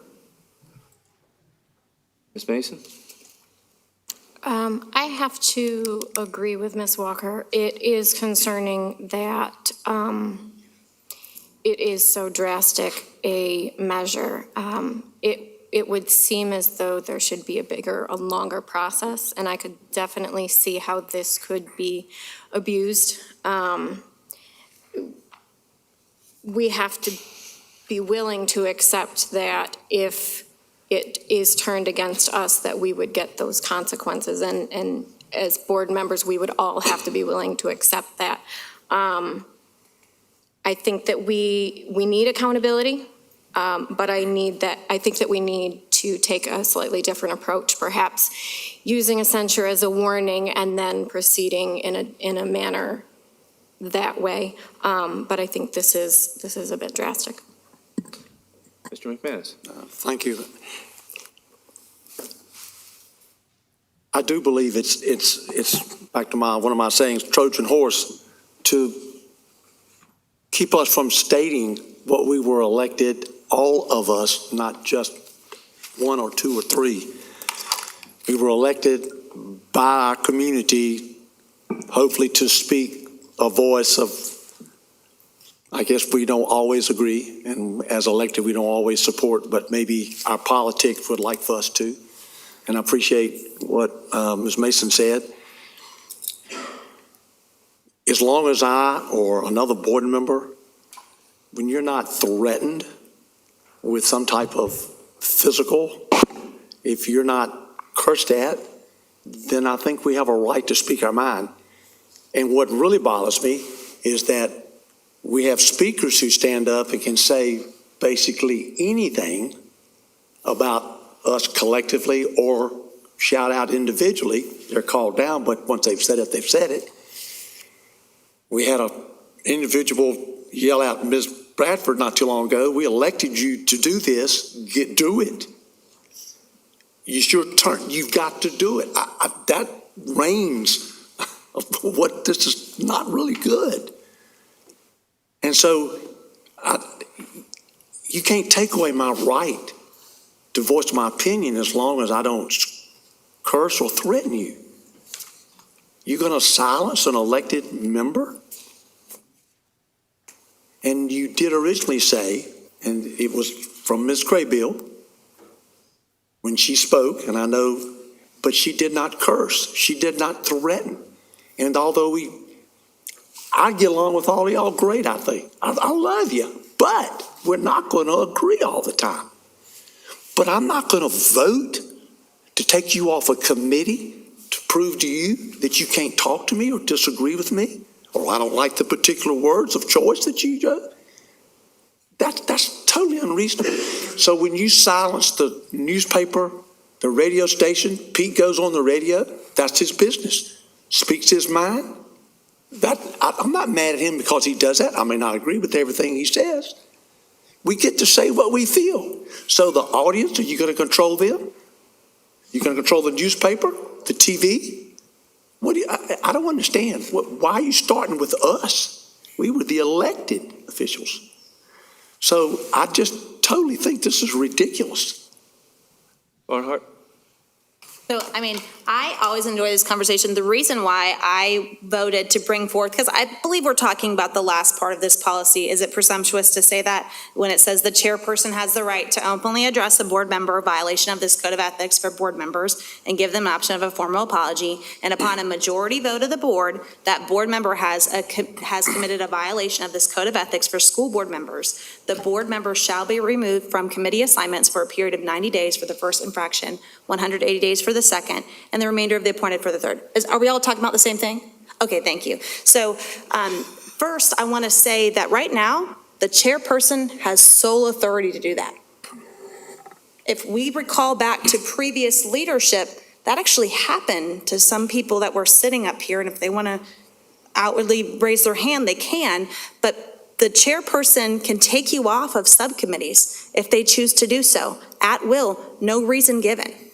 So when Ms. Bradford brought this up for us to consider, I said, at first I was like, I don't like, just like you said, it seems like a targeted attack to say, but really what this is doing is this is allowing for the board to work together if there are individuals who are consistently violating policy and their code of ethics to say that this is an issue and that individual needs to stop and change course. But right now, the chairperson has the authority to do that. The chairperson also does not have to assign subcommittee assignments to any one of us. Because he is who he is, he did evenly distribute them. But looking back on, I'm just sharing with you what I've seen over the last few years. The chairperson has sole authority to do that. And so I'm putting this out there. So if we want to strike this whole thing, okay, but I think that there's something to be said about the consensus of the board, because our job is to work together, and we are going to disagree, but are we supposed to be working together, and what does that look like? And if we want to keep it as sole authority by the chairperson, that's okay with me. But what I'm saying is I feel like this is part of a bigger conversation.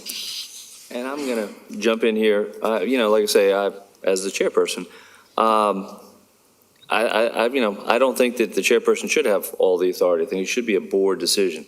Some of the things from Robert's Rules, because I did a little homework after I saw this, it's already in Robert's Rules that, number one, 4321 in the Robert's Rules regular book says, refraining from attacking a member's motives. We were just talking about that, Mr. McManus. When a question is pending, the member can condemn a nature or likely consequences of the proposed measure in strong terms, but he or she must avoid personalities. Under no circumstances can he or she attack or question the motives of another member. And unfortunately, I'll take blame that I allow that to happen more than I should. The measure, not the member, is the subject of the debate. If a member disagrees with a statement by another member in an event that both witnessed, he or she cannot state in the debate that the other person's statement is false. He or she might say, I believe there's strong evidence that, so again, not saying that we feel because of religious or whatever else reasons, we are not supposed to be attacking each other's motives. Secondly, declaration made by the chair in naming a person, so if somebody is out of order, they should be addressed in that way. Addressed to the offender by name in the second person. So again, that, for the example, in Robert's Rules, says that, Mr. J, the chair, repeatedly directed you to refrain from offensive personal references when speaking in this meeting. 3 times the chair has ordered you to be seated, and you have nevertheless, and in this case where they have to be stood. But it also says in 6113, although the chair has no authority to impose or penalty to order the offending person to be removed from the hall, the assembly, which means the board, has that power. It should be noted the connection in this case of an offense against the assembly occurring in a meeting, there is no need for formal trial, et cetera, et cetera.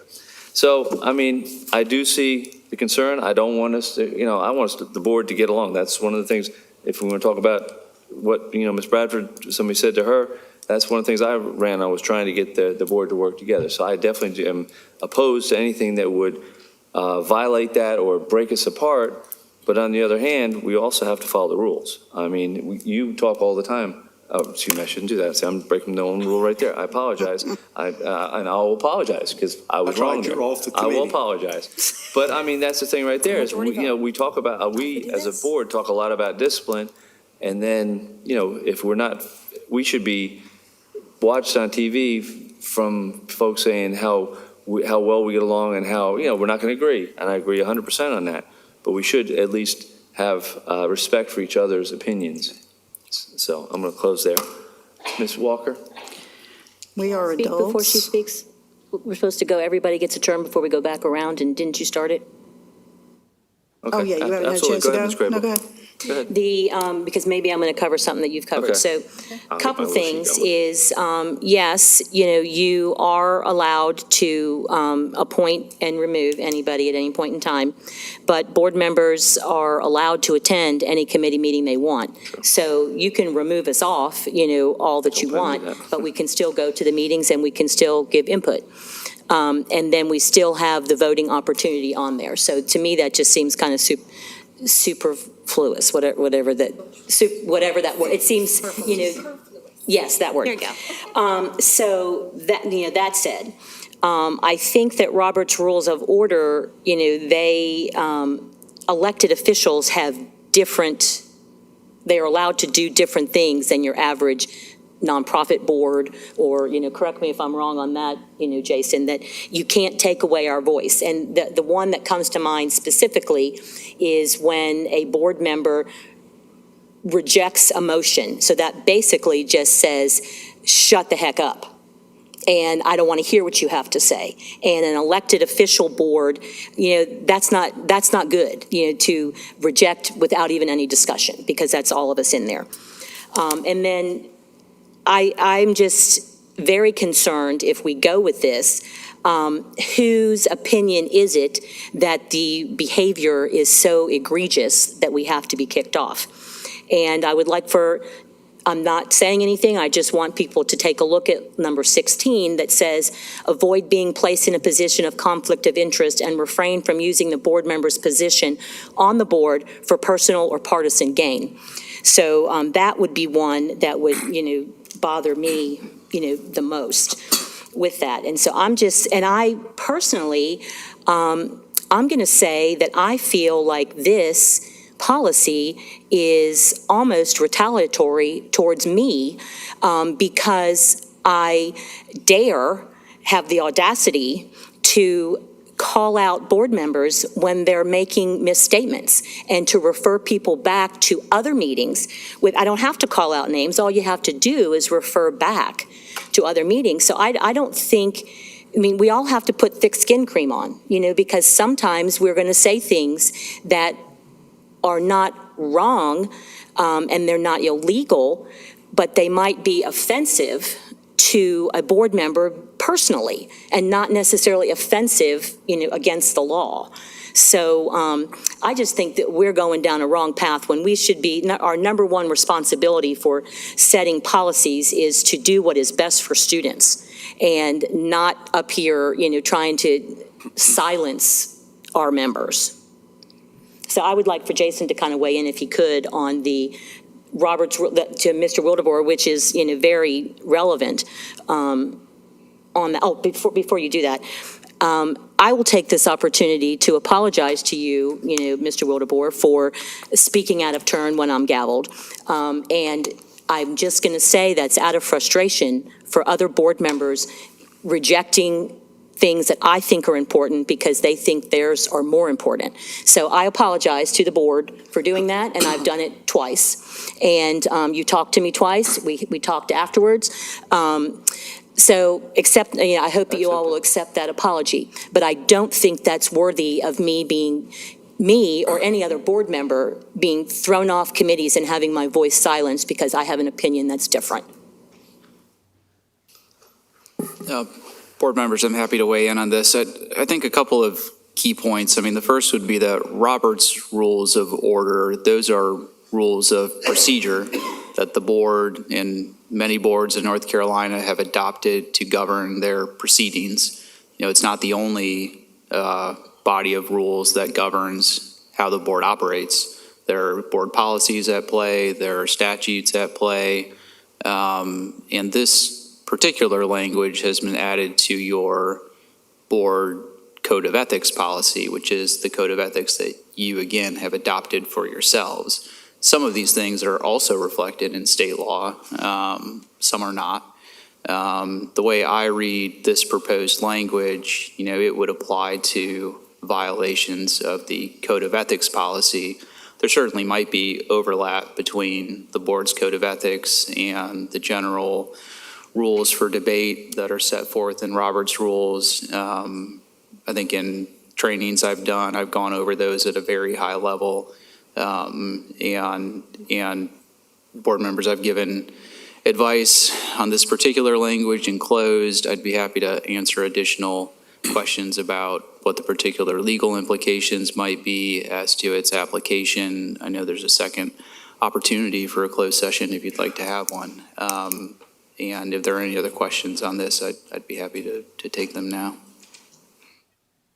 All right. Ms. Bradford. Okay.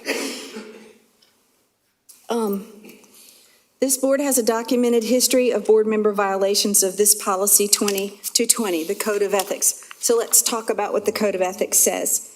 It says that we need to obey state and federal laws. Now, we swore on a Bible when we first were sworn in that we would abide by this Code of Ethics. The need to uphold integrity and independence, avoid impropriety in exercise of the board members' official duties, perform faithful duties. These are just drastic things. Conduct the affairs of the board in an open and public manner.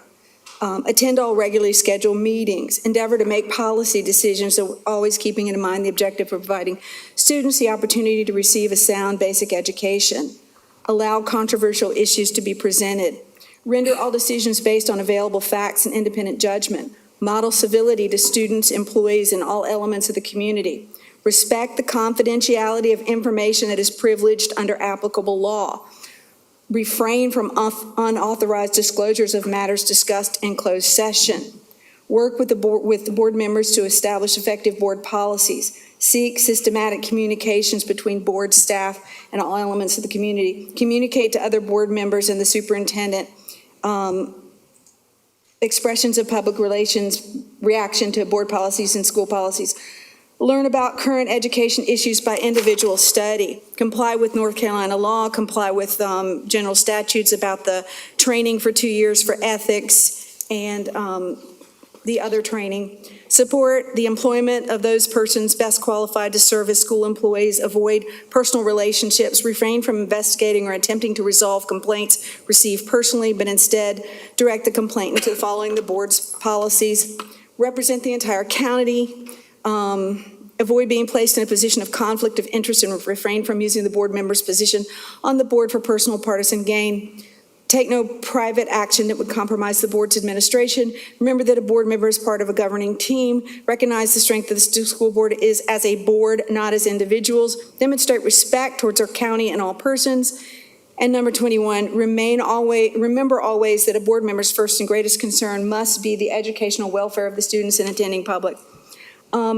I can't imagine that any of us would, since we swore we would do that we would object when someone violates that we would bring together our due process with our peers and say, maybe we don't need you to do that anymore. We're elected to serve. There are privileges that come with this job. One of them is serving on board committees. One of them is sitting on a stage for graduation. One of them is the finances that we get for travel and so on. Those are privileges. They're not what the people voted. It has nothing to do with that. It is a privilege, not a right. 1 week ago, last night, the Cleveland County Board heard under their policy, which is almost identical to ours, they have a sentence in theirs that allows them to, it says a breach of this code of ethics that I just read some of, may result in disciplinary action. So they had 4 options under that disciplinary action. One of them was board committees. One of them was to take their graduation privileges. There's a couple other privileges that we have, and they played out the due process. It was very orderly and it was good. And I can't imagine, it's not about taking, and in the case, the attorney representing the case is one of the attorneys that's about to be representing us. And she referenced Houston Community College versus Wilson. I'm sure that Barrington knows that case. This is the U.S. Supreme Court's case. It talks about it as being a privilege. It isn't a violation of First Amendment rights. And so this is just it's a housekeeping thing. We've tried the sanctioning, or the old board tried the sanctioning. It didn't have any effect. It took a lot of time. It was sort of an embarrassment. It was out there in the media, and it didn't make any difference. So this amendment would increase the due process by allowing a majority vote of the board versus just the chair. It takes the pressure off the chair to be the only person casting a vote. And I just can't imagine that we who swore on a Bible that we would abide by this code of ethics could have any objection to actually being held accountable by abiding to it. Mason? I'm not saying that I'm against accountability. What I'm saying is there needs to be a bigger process for this. I understand the point of including more of the board members, but this as written is you apologize and then the majority of the board can vote you off of a committee. There's no time for, I guess redemption is the word I'm thinking of. There's no time for redemption in this as it is written. And I can't accept that. there has to be some opportunity for somebody to redeem themselves. You can't simply start to give the consequences immediately. There has to be some time in between to repair the damage and to actually do the right thing. Hey, Ms. Walker, I'm going to get you in a second. I just had one quick question myself, and then I'll let you go. I'm wondering if we don't want to look at this again and put in the censure, because the censure is, I understand, but it's a public, and it's already there. We can, publicly say, we have a problem with what the behavior. It also doesn't clearly say, okay, if the person apologizes, is that the end of it, or is that we're still, so I guess there's still some questions I have too, whether, as Ms. Craybill did today, I apologize. And I first of all, I will say I accept your apology 100%. Thank you. Thank you. But is that it, or does it, there's still questions there. So, or, as Ms. Mason just said, does it, does the board, can the board still say, well, okay, we don't accept your apology, and that is a question for me. And, so whether we want to put the censure back in there so that there is more process, as Ms. Mason just said. And like I say, I think it really needs to be clearly defined in here whether, okay, formal apology, I formally apologize, I was wrong, I apologize. Is that it, or does it go on to, at this point, that the board can still vote to take the person off? So, Ms. Walker, you were next. I mean, it's been half hour, but I just will say, I think if this is meant to help us get along, it's not going to work, because I think that if we want to get along, then we talk to each other. And I think laying down retaliatory things based on what someone thinks. Now, I've been on this board 2.5 years, like a number of us. We've been through a lot. Yeah, we had censures, which I was opposed to every time, mind you. But I just think I'm an adult. I have a voice, and I'm going to say what I would like to say, and hopefully I'll do that in as respectful way as I can do it. But I just don't think we need to put I feel like they're just little kid rules. I mean, I don't think they're going to do anything, and in fact, I think it could be a very slippery slope, because then you're going to start getting board members do stuff against each other. I just don't think it's the right method, and if we're trying to get along, I don't think a punishment system is the best way to do it with adults who are elected, mind you. I think we should have conversations. Maybe that would help better. But I just think as this is written, I think it's kind of insulting. So I'll leave it there. Anyone else? Yes, ma'am. I just want to say, I'm glad to have this conversation. This is the entire point of putting this in here, because the reality is we are going to openly disagree. And I think with every single one of you, and that's okay. And the idea behind this, again, from previous board leadership, I have seen people intentionally just be plucked off of subcommittees for no reason given, no justification. So the intent behind having a conversation was so that understanding that we are a board and we operate as a board, and that was stated in an earlier number. So it sounds like from the consensus that this needs to go back to policy, and so I'm going to make a motion to bring it back to policy. I'll second that motion. Mr. McManus? I want to say something, I'm sorry, before we put to the motion. Go ahead. And I don't want to rub salt in a wound, but now that we're venting a little bit, it's probably the appropriate time to vent, if I may. What is code of ethics about 4 board members meeting separately and privately, no matter what the rationale is? It is a perception that a quorum is meeting 4 individually, and I know that y'all tend to meet, y'all, forgive me, that 4 of you tend to meet. It just doesn't look good.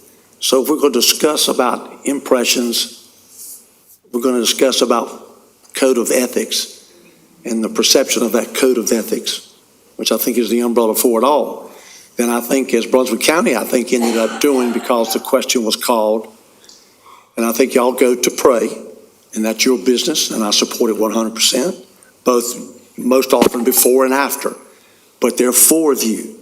And if you look at the perception at this moment, I think the 4 of you need to do that somewhere else, not in the room, which is behind closed doors. And I'm just saying, we're talking about what people say and what they do. It's also the actions they take. And I feel like that's something that needs to be discussed as well. Because I don't know what you're talking about. Okay, well, I'll tell you, because first off, that is extremely embarrassing and extremely, to be honest, I will tell you, we pray for each one of you. We pray for a good meeting and for the students of New Hanover County Schools. And that's, to me, that's very insulting that you did. My integrity was. My intent was not to insult Excuse me, you, sir, I'm Pete. talking now. My integrity has been brought in forth because the four of us are meeting. And secondly, you also you spoke it incorrectly because there's never been a time that we've been behind closed doors. Well, you go back into back. Right. In fact, Dr. Barnes was asked to stand there and to watch today because we thought that someone might say something because we prayed. But if prayer is wrong, Mr. McManus, then we're all in a lot of trouble. I'll tell you that right now. You know, if I may. I guess you can. We go back a long way. We surely do. And I still think the world of you. But we're going to have to agree to disagree. Absolutely. And I have not raised my voice, and I've not cursed, and I've not threatened you. But I think it was fair to bring that up in light of what this new code of ethics is attacking those of us who may disagree. Right to you. Yes, ma'am. So We go. there has been another time when you were not praying. A group of 4 people were not praying. So that's a whole nother issue. But thank you, Ms. Bradford, for reading out so everybody who can't read the screen can have that. But I do just want to, since we read them out loud, I want to call back to some comments that I made before. Number 3, allow controversial issues to be presented and considered fairly and without bias. Rejecting motions does not meet that. Model civility by encouraging free expression of opinion. Rejecting motions does not allow for that. Number 15, represent the entire county without fear or bias. The newly elected board members were elected by 51 to 49%. So we're all here for all the people. So there's the party affiliation switched, but the obligation to represent everybody in our county. And I'm just going, well, I'm not even going to say it. One of the things that someone voted no to tonight with that. So I just want to make clear that, and somebody else had mentioned that we are a clown show. We were a clown show before, and we can't have that anymore. So nobody wants to bring up behaviors, so, in public, but we cannot address people's behavior as board members without sitting up here and doing that. So I don't see any of us that wanting to say, okay, Ms. Craybill, you said this, and I don't like it. And so the conversation behind the scene would be a better approach. But we're not allowed to do that. We're not allowed to address board member behavior in a private setting unless it's, one-on-one. So I just want to remind us about that, is that to avoid a clown show, no one wants to bring it up, but it's silence in issues is a statement. If we don't, we've talked about, not we have, but like in the Me Too era, nobody wants to be the first to say something, but if you don't say something, then you can't get it resolved. But so we are obligated as a board to talk about all that in public.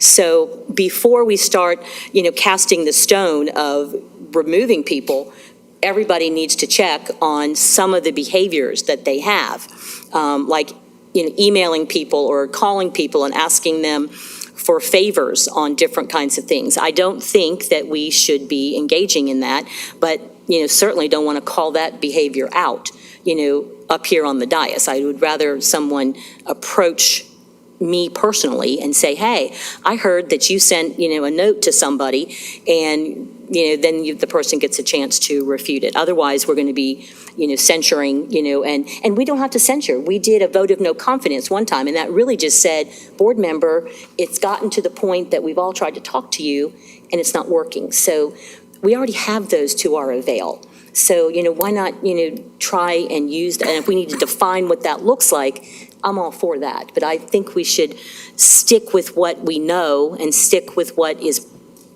protocol for elected officials. We have a first and a second in front of us to push this back to policy. Ms. Bowie, if you'd call the roll, please. Mr. McManus? This is, again, to push it back to policy.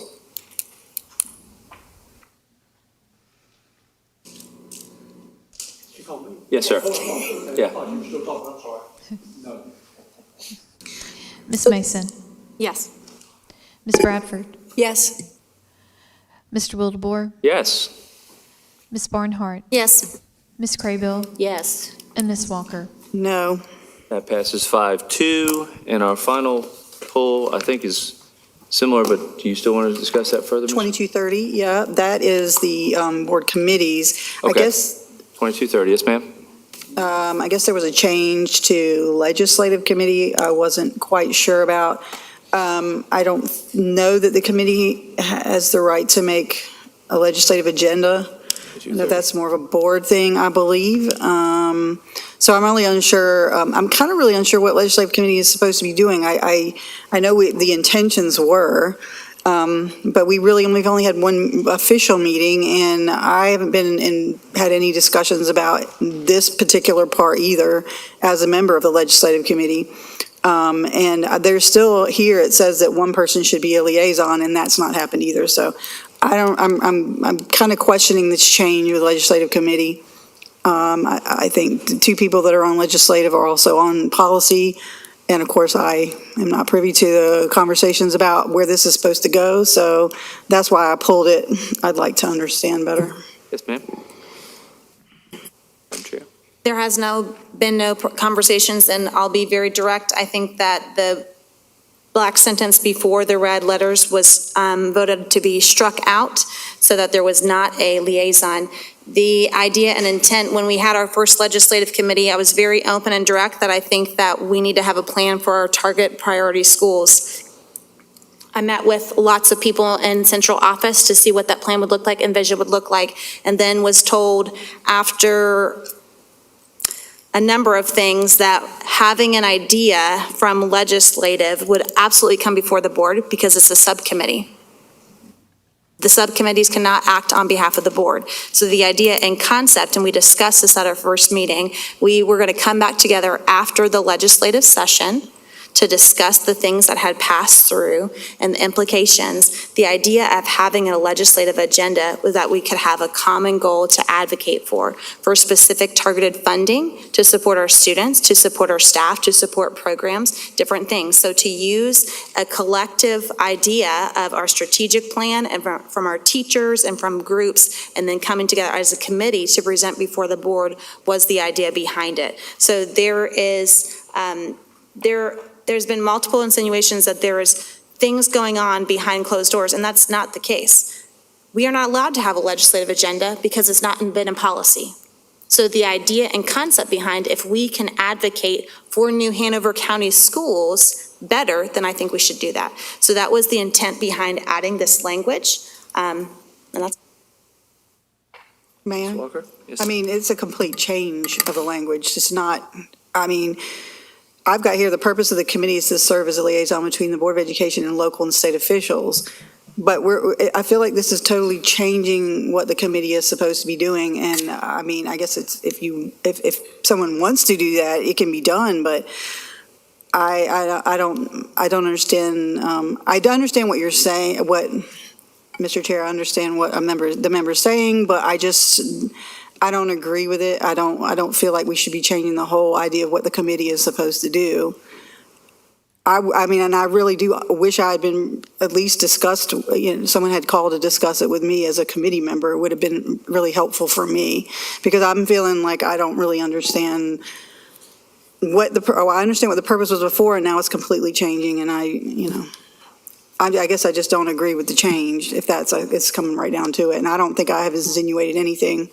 I just know as a committee member, I have not had any discussion, so. So I've got two things about this policy, and it comes back to a quorum. And so this is a tough one when you have committees that have 3 board members on it. If 2 members talk together, technically that's a violation of our open meetings laws. Is that right? I mean, other than casual conversation, like to So if I'm having a conversation with you on my committee, then I should be having the same conversation with you on the same committee, and not leave anybody out of that one-on-one opportunity. So I'm confused and concerned a little bit about that. This is a tough place to be with 3 people, because 2 people have to talk about something sometimes. And so to the extent that there are open meetings law implications or questions here, Ms. Crable is correct that board committees are public bodies under the open meetings law. If it's a 3-member committee, then 2 constitutes a quorum. And if those 2 were to meet and discuss committee business, that would need to be part of a publicly, properly noticed meeting. So that was one item, and that is not just with legislative committee, it's with policy committee as well. So the one about the legislative committee, I have no problem with the board setting a legislative agenda. The legislative committee should be talking about that. I was feeling, after listening to the first legislative committee, that it was the legislative committee going to the board, going to senior staff and saying, we want to do this, versus the senior staff going, we want to do this, please help us legislate. So that is what I was a little bit concerned about. The liaison, it's not struck out here, but we did talk about taking that out, and I was concerned about that. And I had mentioned that earlier with another policy that you had suggested, Ms. Barnhart, that we should all be taking that responsibility. But we get a lot of emails and things from the NCSBA, so we had that in place so that somebody would make sure they're taking a look and present that at board meetings. So it's not struck out now, so I would suggest not striking it back out. And then the third thing that I want to bring to our attention is the letter E, the board committee expectations. So universal application, we talked about, we're coming back, to review that at policy anyway. But our expectations is that each committee, its standing, advisory, and ad hoc, will have a chair. They will take, review, and approve minutes or have a group memory that is, public information, have clear mission and goals, determine the member term length. So each committee would be doing that on its own. So that speaks to your point, Ms. Walker, about, term limits. Recruit, maintain, diverse committee membership. We've got this form. And then the other thing that was not addressed and kind of a little bit dismissed on my point, when it says, do all committee members have to reapply? So I think that we should either address it here, or each committee should talk about what they want their reapplication process to be after they've determined their term limits. So and then periodically report progress to the entire board. We usually report out when we feel like you get to report every time because the policies are on there, so we have to do that.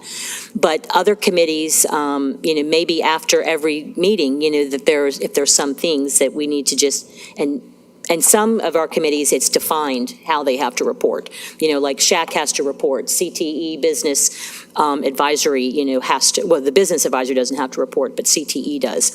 So I just wanted to make those, and I would like to suggest that we send this back to, I'd like to make a motion that we send this back, the whole thing back to policy, not just the universal application. This 2230 back. We have a motion to send 2230. Second. We have a second from Ms. Walker. Ms. Bowie, would you call the roll? Is there any other discussion?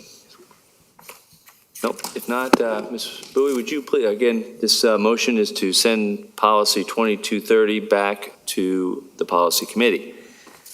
Ms. Bowie, would you call the roll, please? Ms. Mason? No. Ms. Bradford? No. Mr. Wildebohr? Ms. Barnhart? No. Ms. Craybill? Yes. Ms. Walker? Yes. And Mr. McManus? Yes.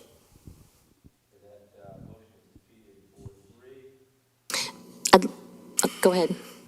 I make a motion that we accept the policy as it's written. Okay, we have a first. We have a second. I would like to amend that with the crossing out of the sentence. One board member on this committee will also serve as the board's liaison to the NCSBA per policy 2650, liaison with School Boards Association, and follow the NCSBA legislative and other activity and report highlights to the entire board. But then I'll second it. That's correct. That was on it when it left policy, I thought. Mr. Chair. Amended first and second.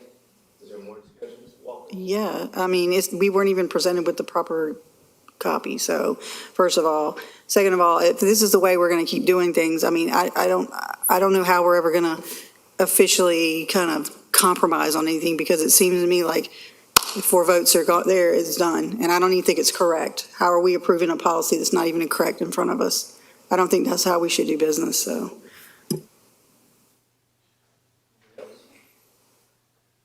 Let's go ahead. Ms. Bowie, would you call the roll, please? Ms. Bradford? Yes. Wait, we're voting on The amended, okay. the amended with the cross out. And where exactly, I'm sorry, where exactly is that cross out? Just the sentence right above. 5, page 1, number 5, paragraph 2, sentence 2. Gotcha. Go ahead, Ms. Bowie, I'm sorry. Ms. Bradford? Yes. Mr. Wildeboard? Yes. Ms. Barnhart? Yes. Ms. Craybill? No. Ms. Walker? No. Mr. McManus? Ms. Mason? Yes. That policy is passed 4-3. No, it did not pass, just the amended The one. amended policy. We have to now vote on the original. I'm sorry, you're correct. I do stand corrected. So now we vote on the amended policy for the 2230, excuse me. Ms. Bowie, call the roll, please. Mr. Wildeboard? Yes. Ms. Barnhart? Yes. Ms. Craybill? No. Ms. Walker? No. Mr. McManus? Ms. Mason? Yes. Ms. That Bradford? passes. Yes. Sorry, that passes 4-3. Carrying on, so that ends our policy. New business is our insurance policy renewal.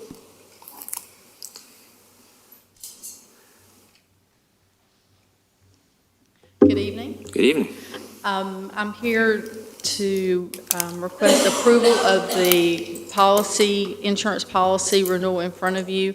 The amount, we spoke at the agenda review that we were still in negotiations related to the workers' comp. The amount in the agenda is actually, the renewal is a little bit less. It's $1,846,000. So it's about $41,000 less than was presented in the agenda. So I'm here tonight to request the approval of this renewal of these policies. Okay, are there any questions, board members? Discussion? Do we hear a motion? I make a motion, we accept it as it is. Okay, we have a first, do we have a second? Second. We have a first and second, any discussion? If not, all in favor, please signify by saying aye. Aye. All opposed? Carries 7-0. Thank you very much. Next, we have board professional development. Ms. Craybill, you brought that forth? Yes, so click in here. All right, so have brought this up, for several months now, that I just feel like if our sole one of our sole purposes is to develop policy, that we are educated on what we are creating policy for. We rely heavily on our senior staff, to, as part of their jobs, is to monitor what's going on within their areas of jurisdiction. We look to our legal counsel, for helping us with that. But nothing can beat professional development training. So for me, this is a two-part that I would like for us to keep like a spreadsheet of some sort on who's going to what trainings, so that maybe there's 2 of us that want to go or 3 of us that want to go to the same thing, not a big deal. But if there's several things that we would like to have covered, and we only have so much money in our board accounts, to attend. So that, kind of professional development is what I was talking about, with that.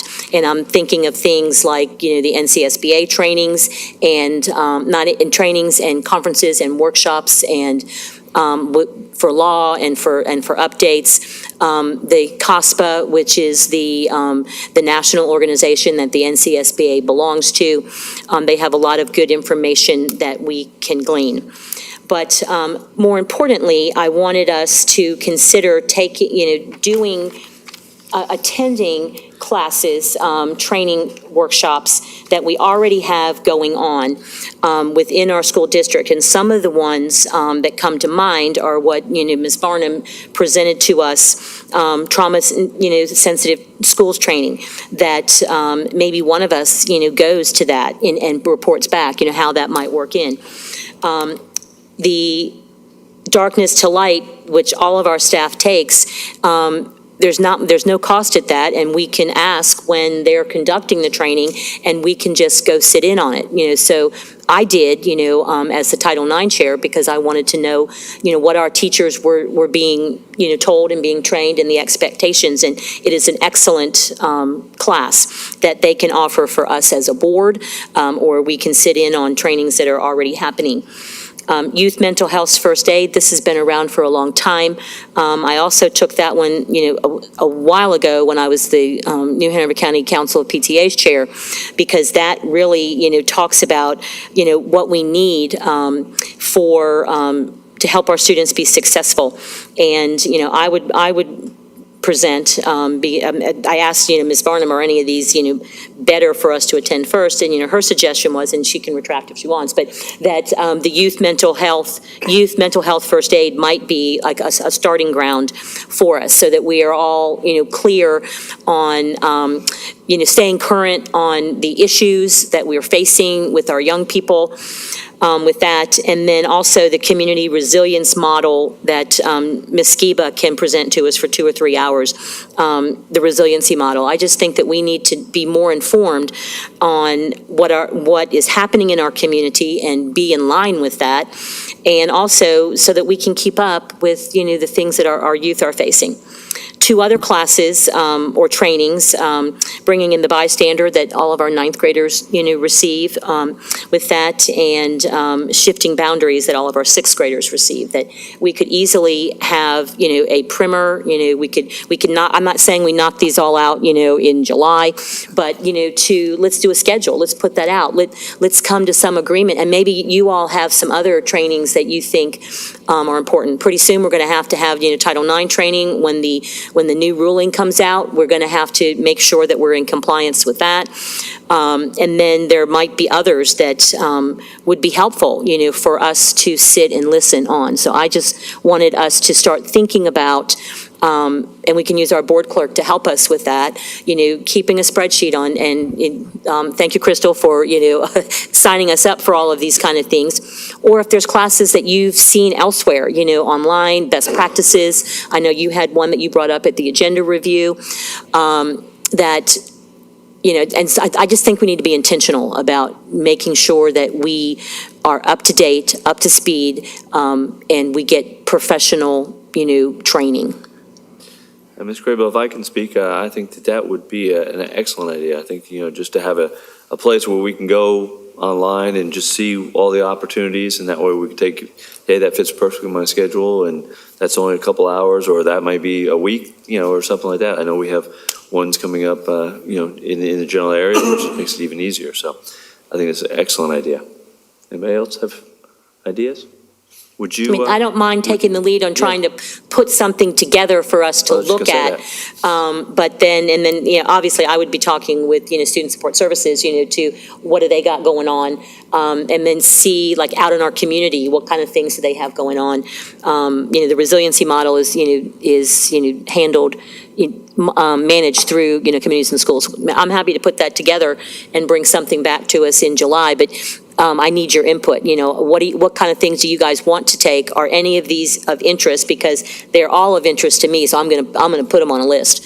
And then just to know that on Monday through Friday of next week is the NCSBA's summer conference for updates and their legal conference that I'm registered to attend. And I was just curious if anybody else had registered to attend that. Okay, so, and I attend every year and come back and report, so I don't mind, continuing to do that.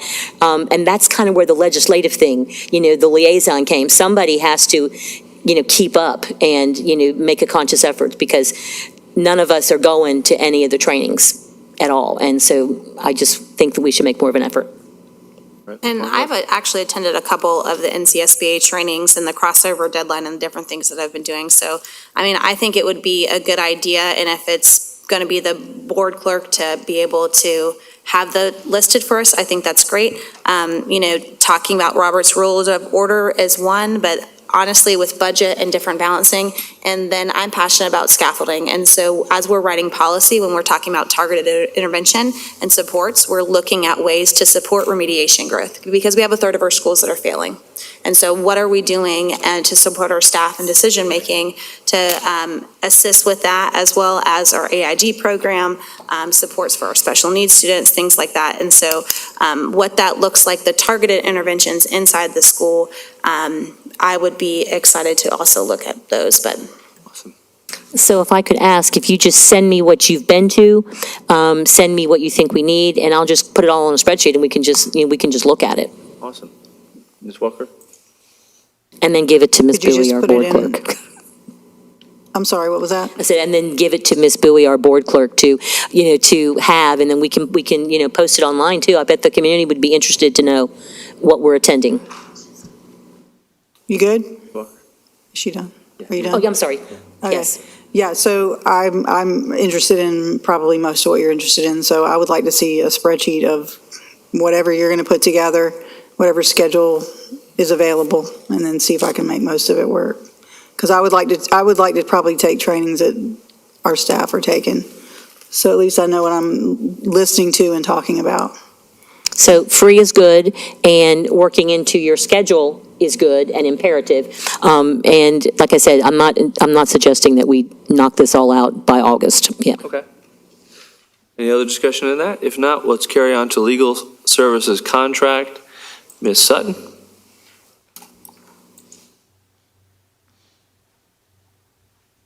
You've been presented with the attorney for our Vogel Law Firm. The contract there is in front of you, and just requesting your approval of that contract tonight. Any questions? Is there any difference between the green copy that we got for agenda review and the white copy that you put at our desks tonight? There is not. Okay. And was there a reason that we got the yellow copy of the Tharrington Smith? Is that for comparison purposes, so we know? Because they're not quite the same. The one that we have for Tharrington Smith is a smaller version, or maybe I'm missing a page. But Yes, that was requested by one of the board members, so I just decided to share with everyone, so everyone would have the same information. Awesome. All right, if there's no, Ms. Mason? I would like to make a motion to accept the contract with the amended term date to end in June 30, 2024. I'll second that. Okay, so we have amended motion. We have a second discussion. Ms. Walker? We already had this vote and discussion last meeting. So are we changing the terms now all of a sudden? I don't like this switching stuff. I don't understand it. We had a full discussion, we had a formal vote in public, and now we're switching the terms again? I don't understand. Please explain. And so to go back to a point that I made then is we did adopt 6-1 vote board expectations, and one of the expectations was that board members will not surprise each other with changes of significant magnitude, which this most clearly is. We had a very long discussion on that, and we all agreed to a probationary period. So I don't know what has changed and with that. So I would like to hear, if before we vote, what is the reasoning behind that? I'd like to speak to that from the other side. Ms. Barnard? Ms. Bradford? I will. In comparing the board contract that we had and this new one, and looking back If I'm not mistaken, this is an unprecedented departure from how the board has done business when it's contracts in general, but definitely for attorneys. We've not had an attorney contract that was a term of 6 months. The year has been a minimum with, I was just looking at one of the other contracts in the MOUs, the right to extend for 3 years. If the attorney firm that we chose by a majority vote doesn't perform as expected, then a majority of the board will vote to fire them. But otherwise, we need to empower this new team to do their best to represent us to the fullest in the same way we empowered the last law firm, equal footing. Does anybody else want to go before I go? Yeah, anybody else want to, Ms. McManus, Ms. Mason? Okay, go ahead. I'm not speaking twice, so I have to wait for everybody. Yeah, I mean, looking back at the contracts of different renewals and things, it seems protocol for about a year. And from what I can understand with our policy, as long as the terms are given within the 90-day period, the termination process can occur prior to the contract ending. So, All right, so we have a motion second. We have a discussion. Yes, ma'am? So I would just like to add to the comment that this is not how we usually do things. We've talked tonight about 4 different items about different than how we normally do things. And so that to me is not a good enough reason to say we're just doing it like we've always done it and expect to get the same results. So I think that we should stand by what we did. One of the things that I know several of us had talked about, offline was perhaps even pursuing general counsel, in-house general counsel versus an outside. So I just don't think that it's appropriate and professional courtesy to dump this on people with no notice whatsoever and no reasoning other than that's because that's the way we've always done it. Anybody? No, yes, ma'am? Okay for me to go next? I mean, I just want to say, the vote happened, the vote was lost. We agreed by majority to do this. Why is it changing now? It's not good enough to say, oh, by the way, this is how we do it. We could have discussed this the last time.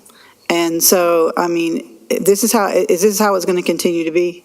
I really, really would like to know this, because it's not a very courteous thing to do to fellow board members. Anyone else have a discussion point? Mr. McManus, anything? No? Ms. Bowie, so the motion in front of us now is to honor this contract at a 1-year contract. Ms. Bowie? I don't think the motion was to honor the contract. Excuse me, It was to change the contract. Yes. To accept the contract in front of us for Mr. Vogel. First, I guess we'll vote on the amendment, which is to change it to a 1-year period.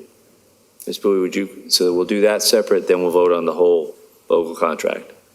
Mr. McManus? I would like to comment. Go ahead. Obviously, we vote no because we did agree before, but Mr. Vogel has absolutely nothing to do with you personally. Okay.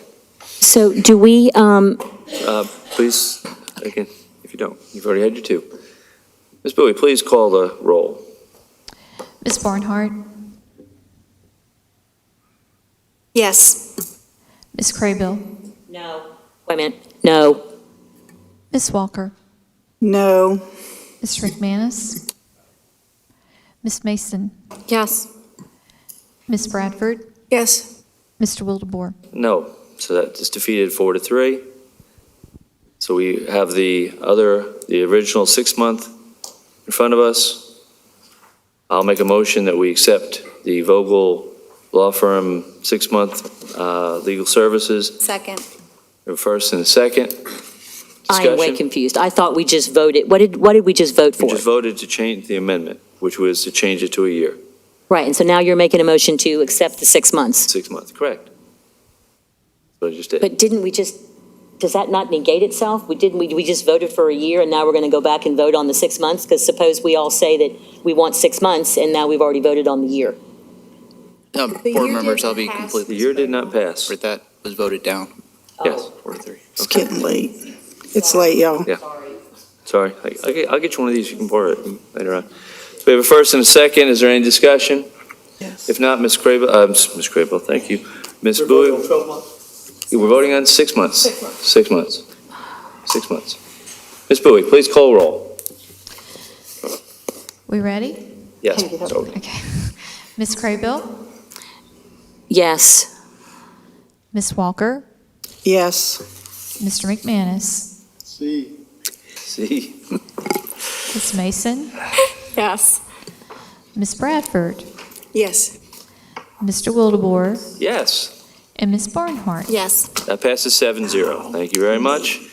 Carrying down, let's see what's next. The interim budget resolution. Ms. Sutton. Yes. No, that's afterwards. I request approval of the budget resolution as presented. This will allow us to continue spending at our current budget operating level going into the new year until we adopt a resolution, which is normally done after the state budget passes. I'll bring back that full resolution for the board's approval. I make a motion, we accept the interim budget resolution. Is there a second? Second. We have a discussion. If not, all in favor, please signify by saying aye. Aye. All opposed, 7-0. Carrying on, legal services contract. That would be Ms. Sutton. So you don't run away yet. Yeah. So you have the Sharpless contract in front of you, and we're requesting approval of that contract. That will start tomorrow if that's approved here tonight. I make a motion that we accept the Sharpless contract. Is there a second? Second. Okay. Everybody wants a second. I don't care. Give Ms. Mason a second, I guess, on that one. Is there any discussion? All in favor, please signify by saying aye. Aye. All opposed? Carries 7-0. Committee reports. Thank you, Ms. Sutton. I'm sorry. Should have said thank you. Committee reports. Head Start. Head Start report. Sure. Ms. Barnhart?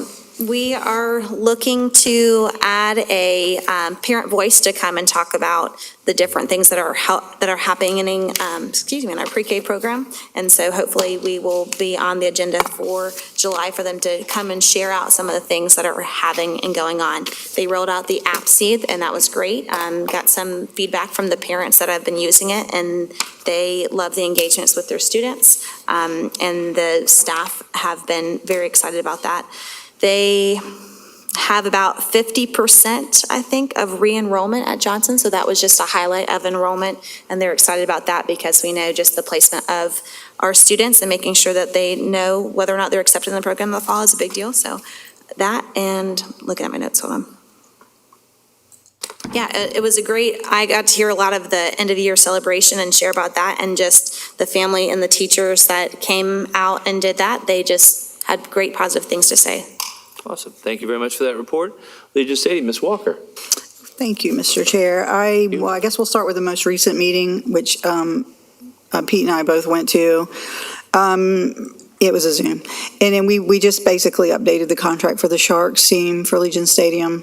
The meeting before that, Eddie was kind enough to give me refresh my memory on some talking points. I did print some stuff out, but his is much better than mine. So basically what we did was we revised the agreement and increased the maintenance fee from $148,532 to $192,000.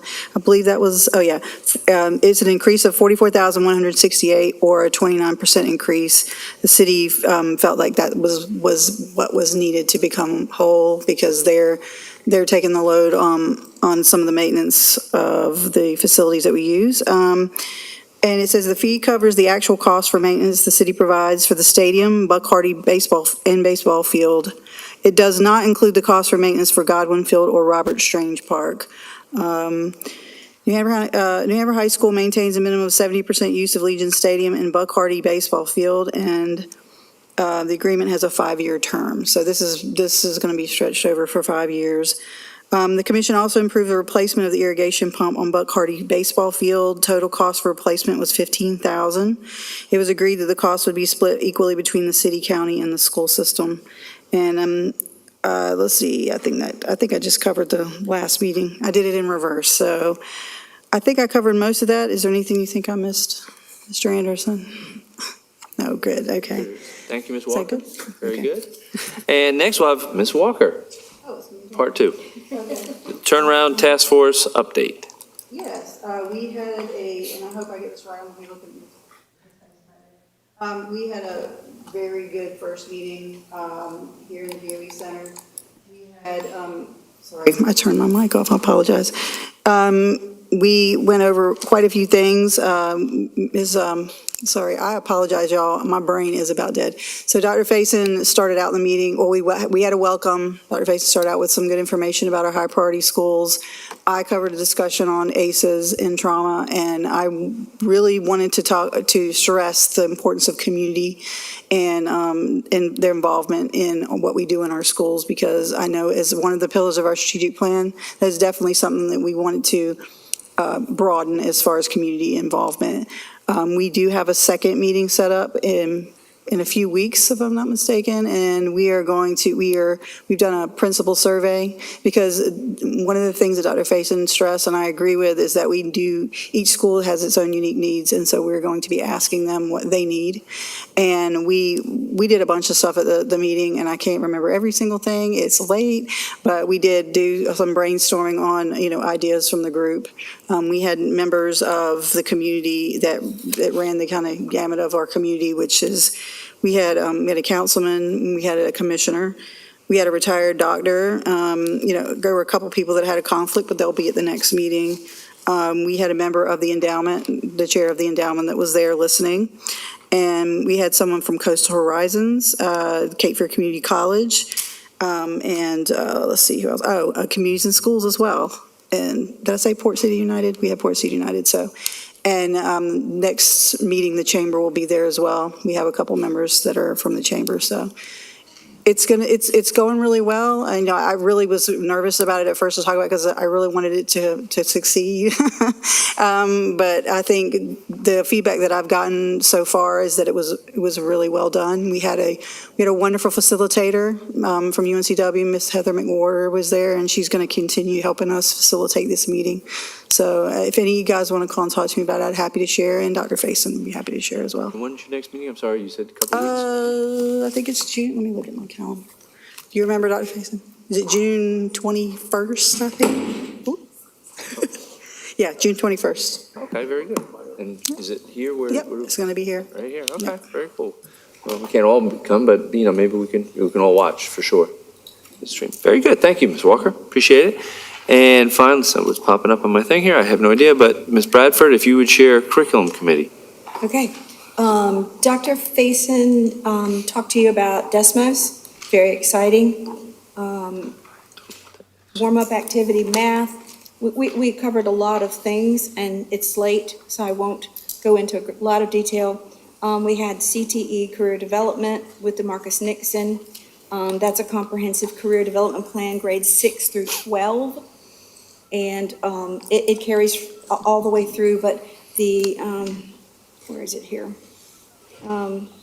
We really want to get in front of K through 5 with career awareness, starting earlier and earlier.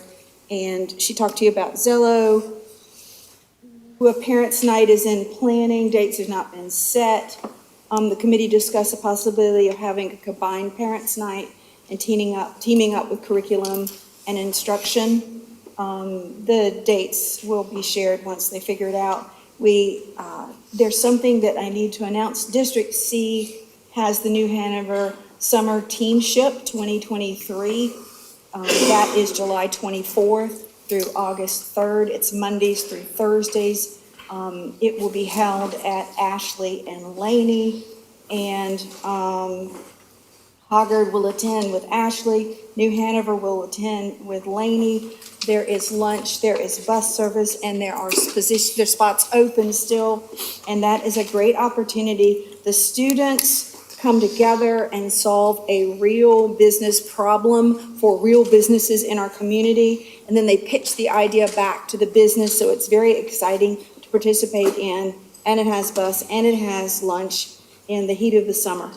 So I think that's everything, Dr. Faison. Oh, you guys are good. Okay. All right, does anybody have any correspondence they'd like to share? Ms. Barnhart? I do. I just want to say thank you. After our last meeting, when we had approved the capital ask to go before the county commissioners, I had set up a tour with the county commissioner and vice chair. And we went through New Hanover High School and discussed and actually showed where some of the investment would be going to support our students and what that would mean in our budget cycle to have that one-time influx of cash, because how we get cash is through them.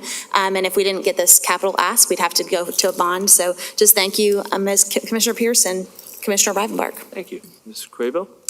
Yes, I would like to take this opportunity, cover your ears, Jason, to thank Barrington Smith for their years of service as our general counsel. It's been a pleasure working with you and Colin and Deborah and, and all of the, Steve and all the people that you work with us. So your service does not go unnoticed, your professionalism and quick response to all of our concerns. So thank you very much. Thank all of your peers and the rest of your law firm. You're here. Very much agreed, Jason. Thank you very much. Anybody else? If not, some quick announcements. The Policy Committee will be meeting Tuesday, June 20th at 10 a.m. here. The general public will have the option to view remotely on NHCS TV. And we just heard the 21st, we will be having the turnaround task force. What time is that, Ms. Walker? I think it's 12 o'clock. 12 o'clock. Okay, so that'll be the next day on the 21st. And the regular Board of Education meeting for July will be held on July 11th. Please take note of that date. It will not be on the 4th of July for obvious reasons at 5 o'clock. Seeing no other business, I would entertain a motion to adjourn. So moved. Second? Second. All in favor? Aye. We are adjourned. Thank you, and I do apologize for the lateness of the night. You want your trash? Oh, I got it.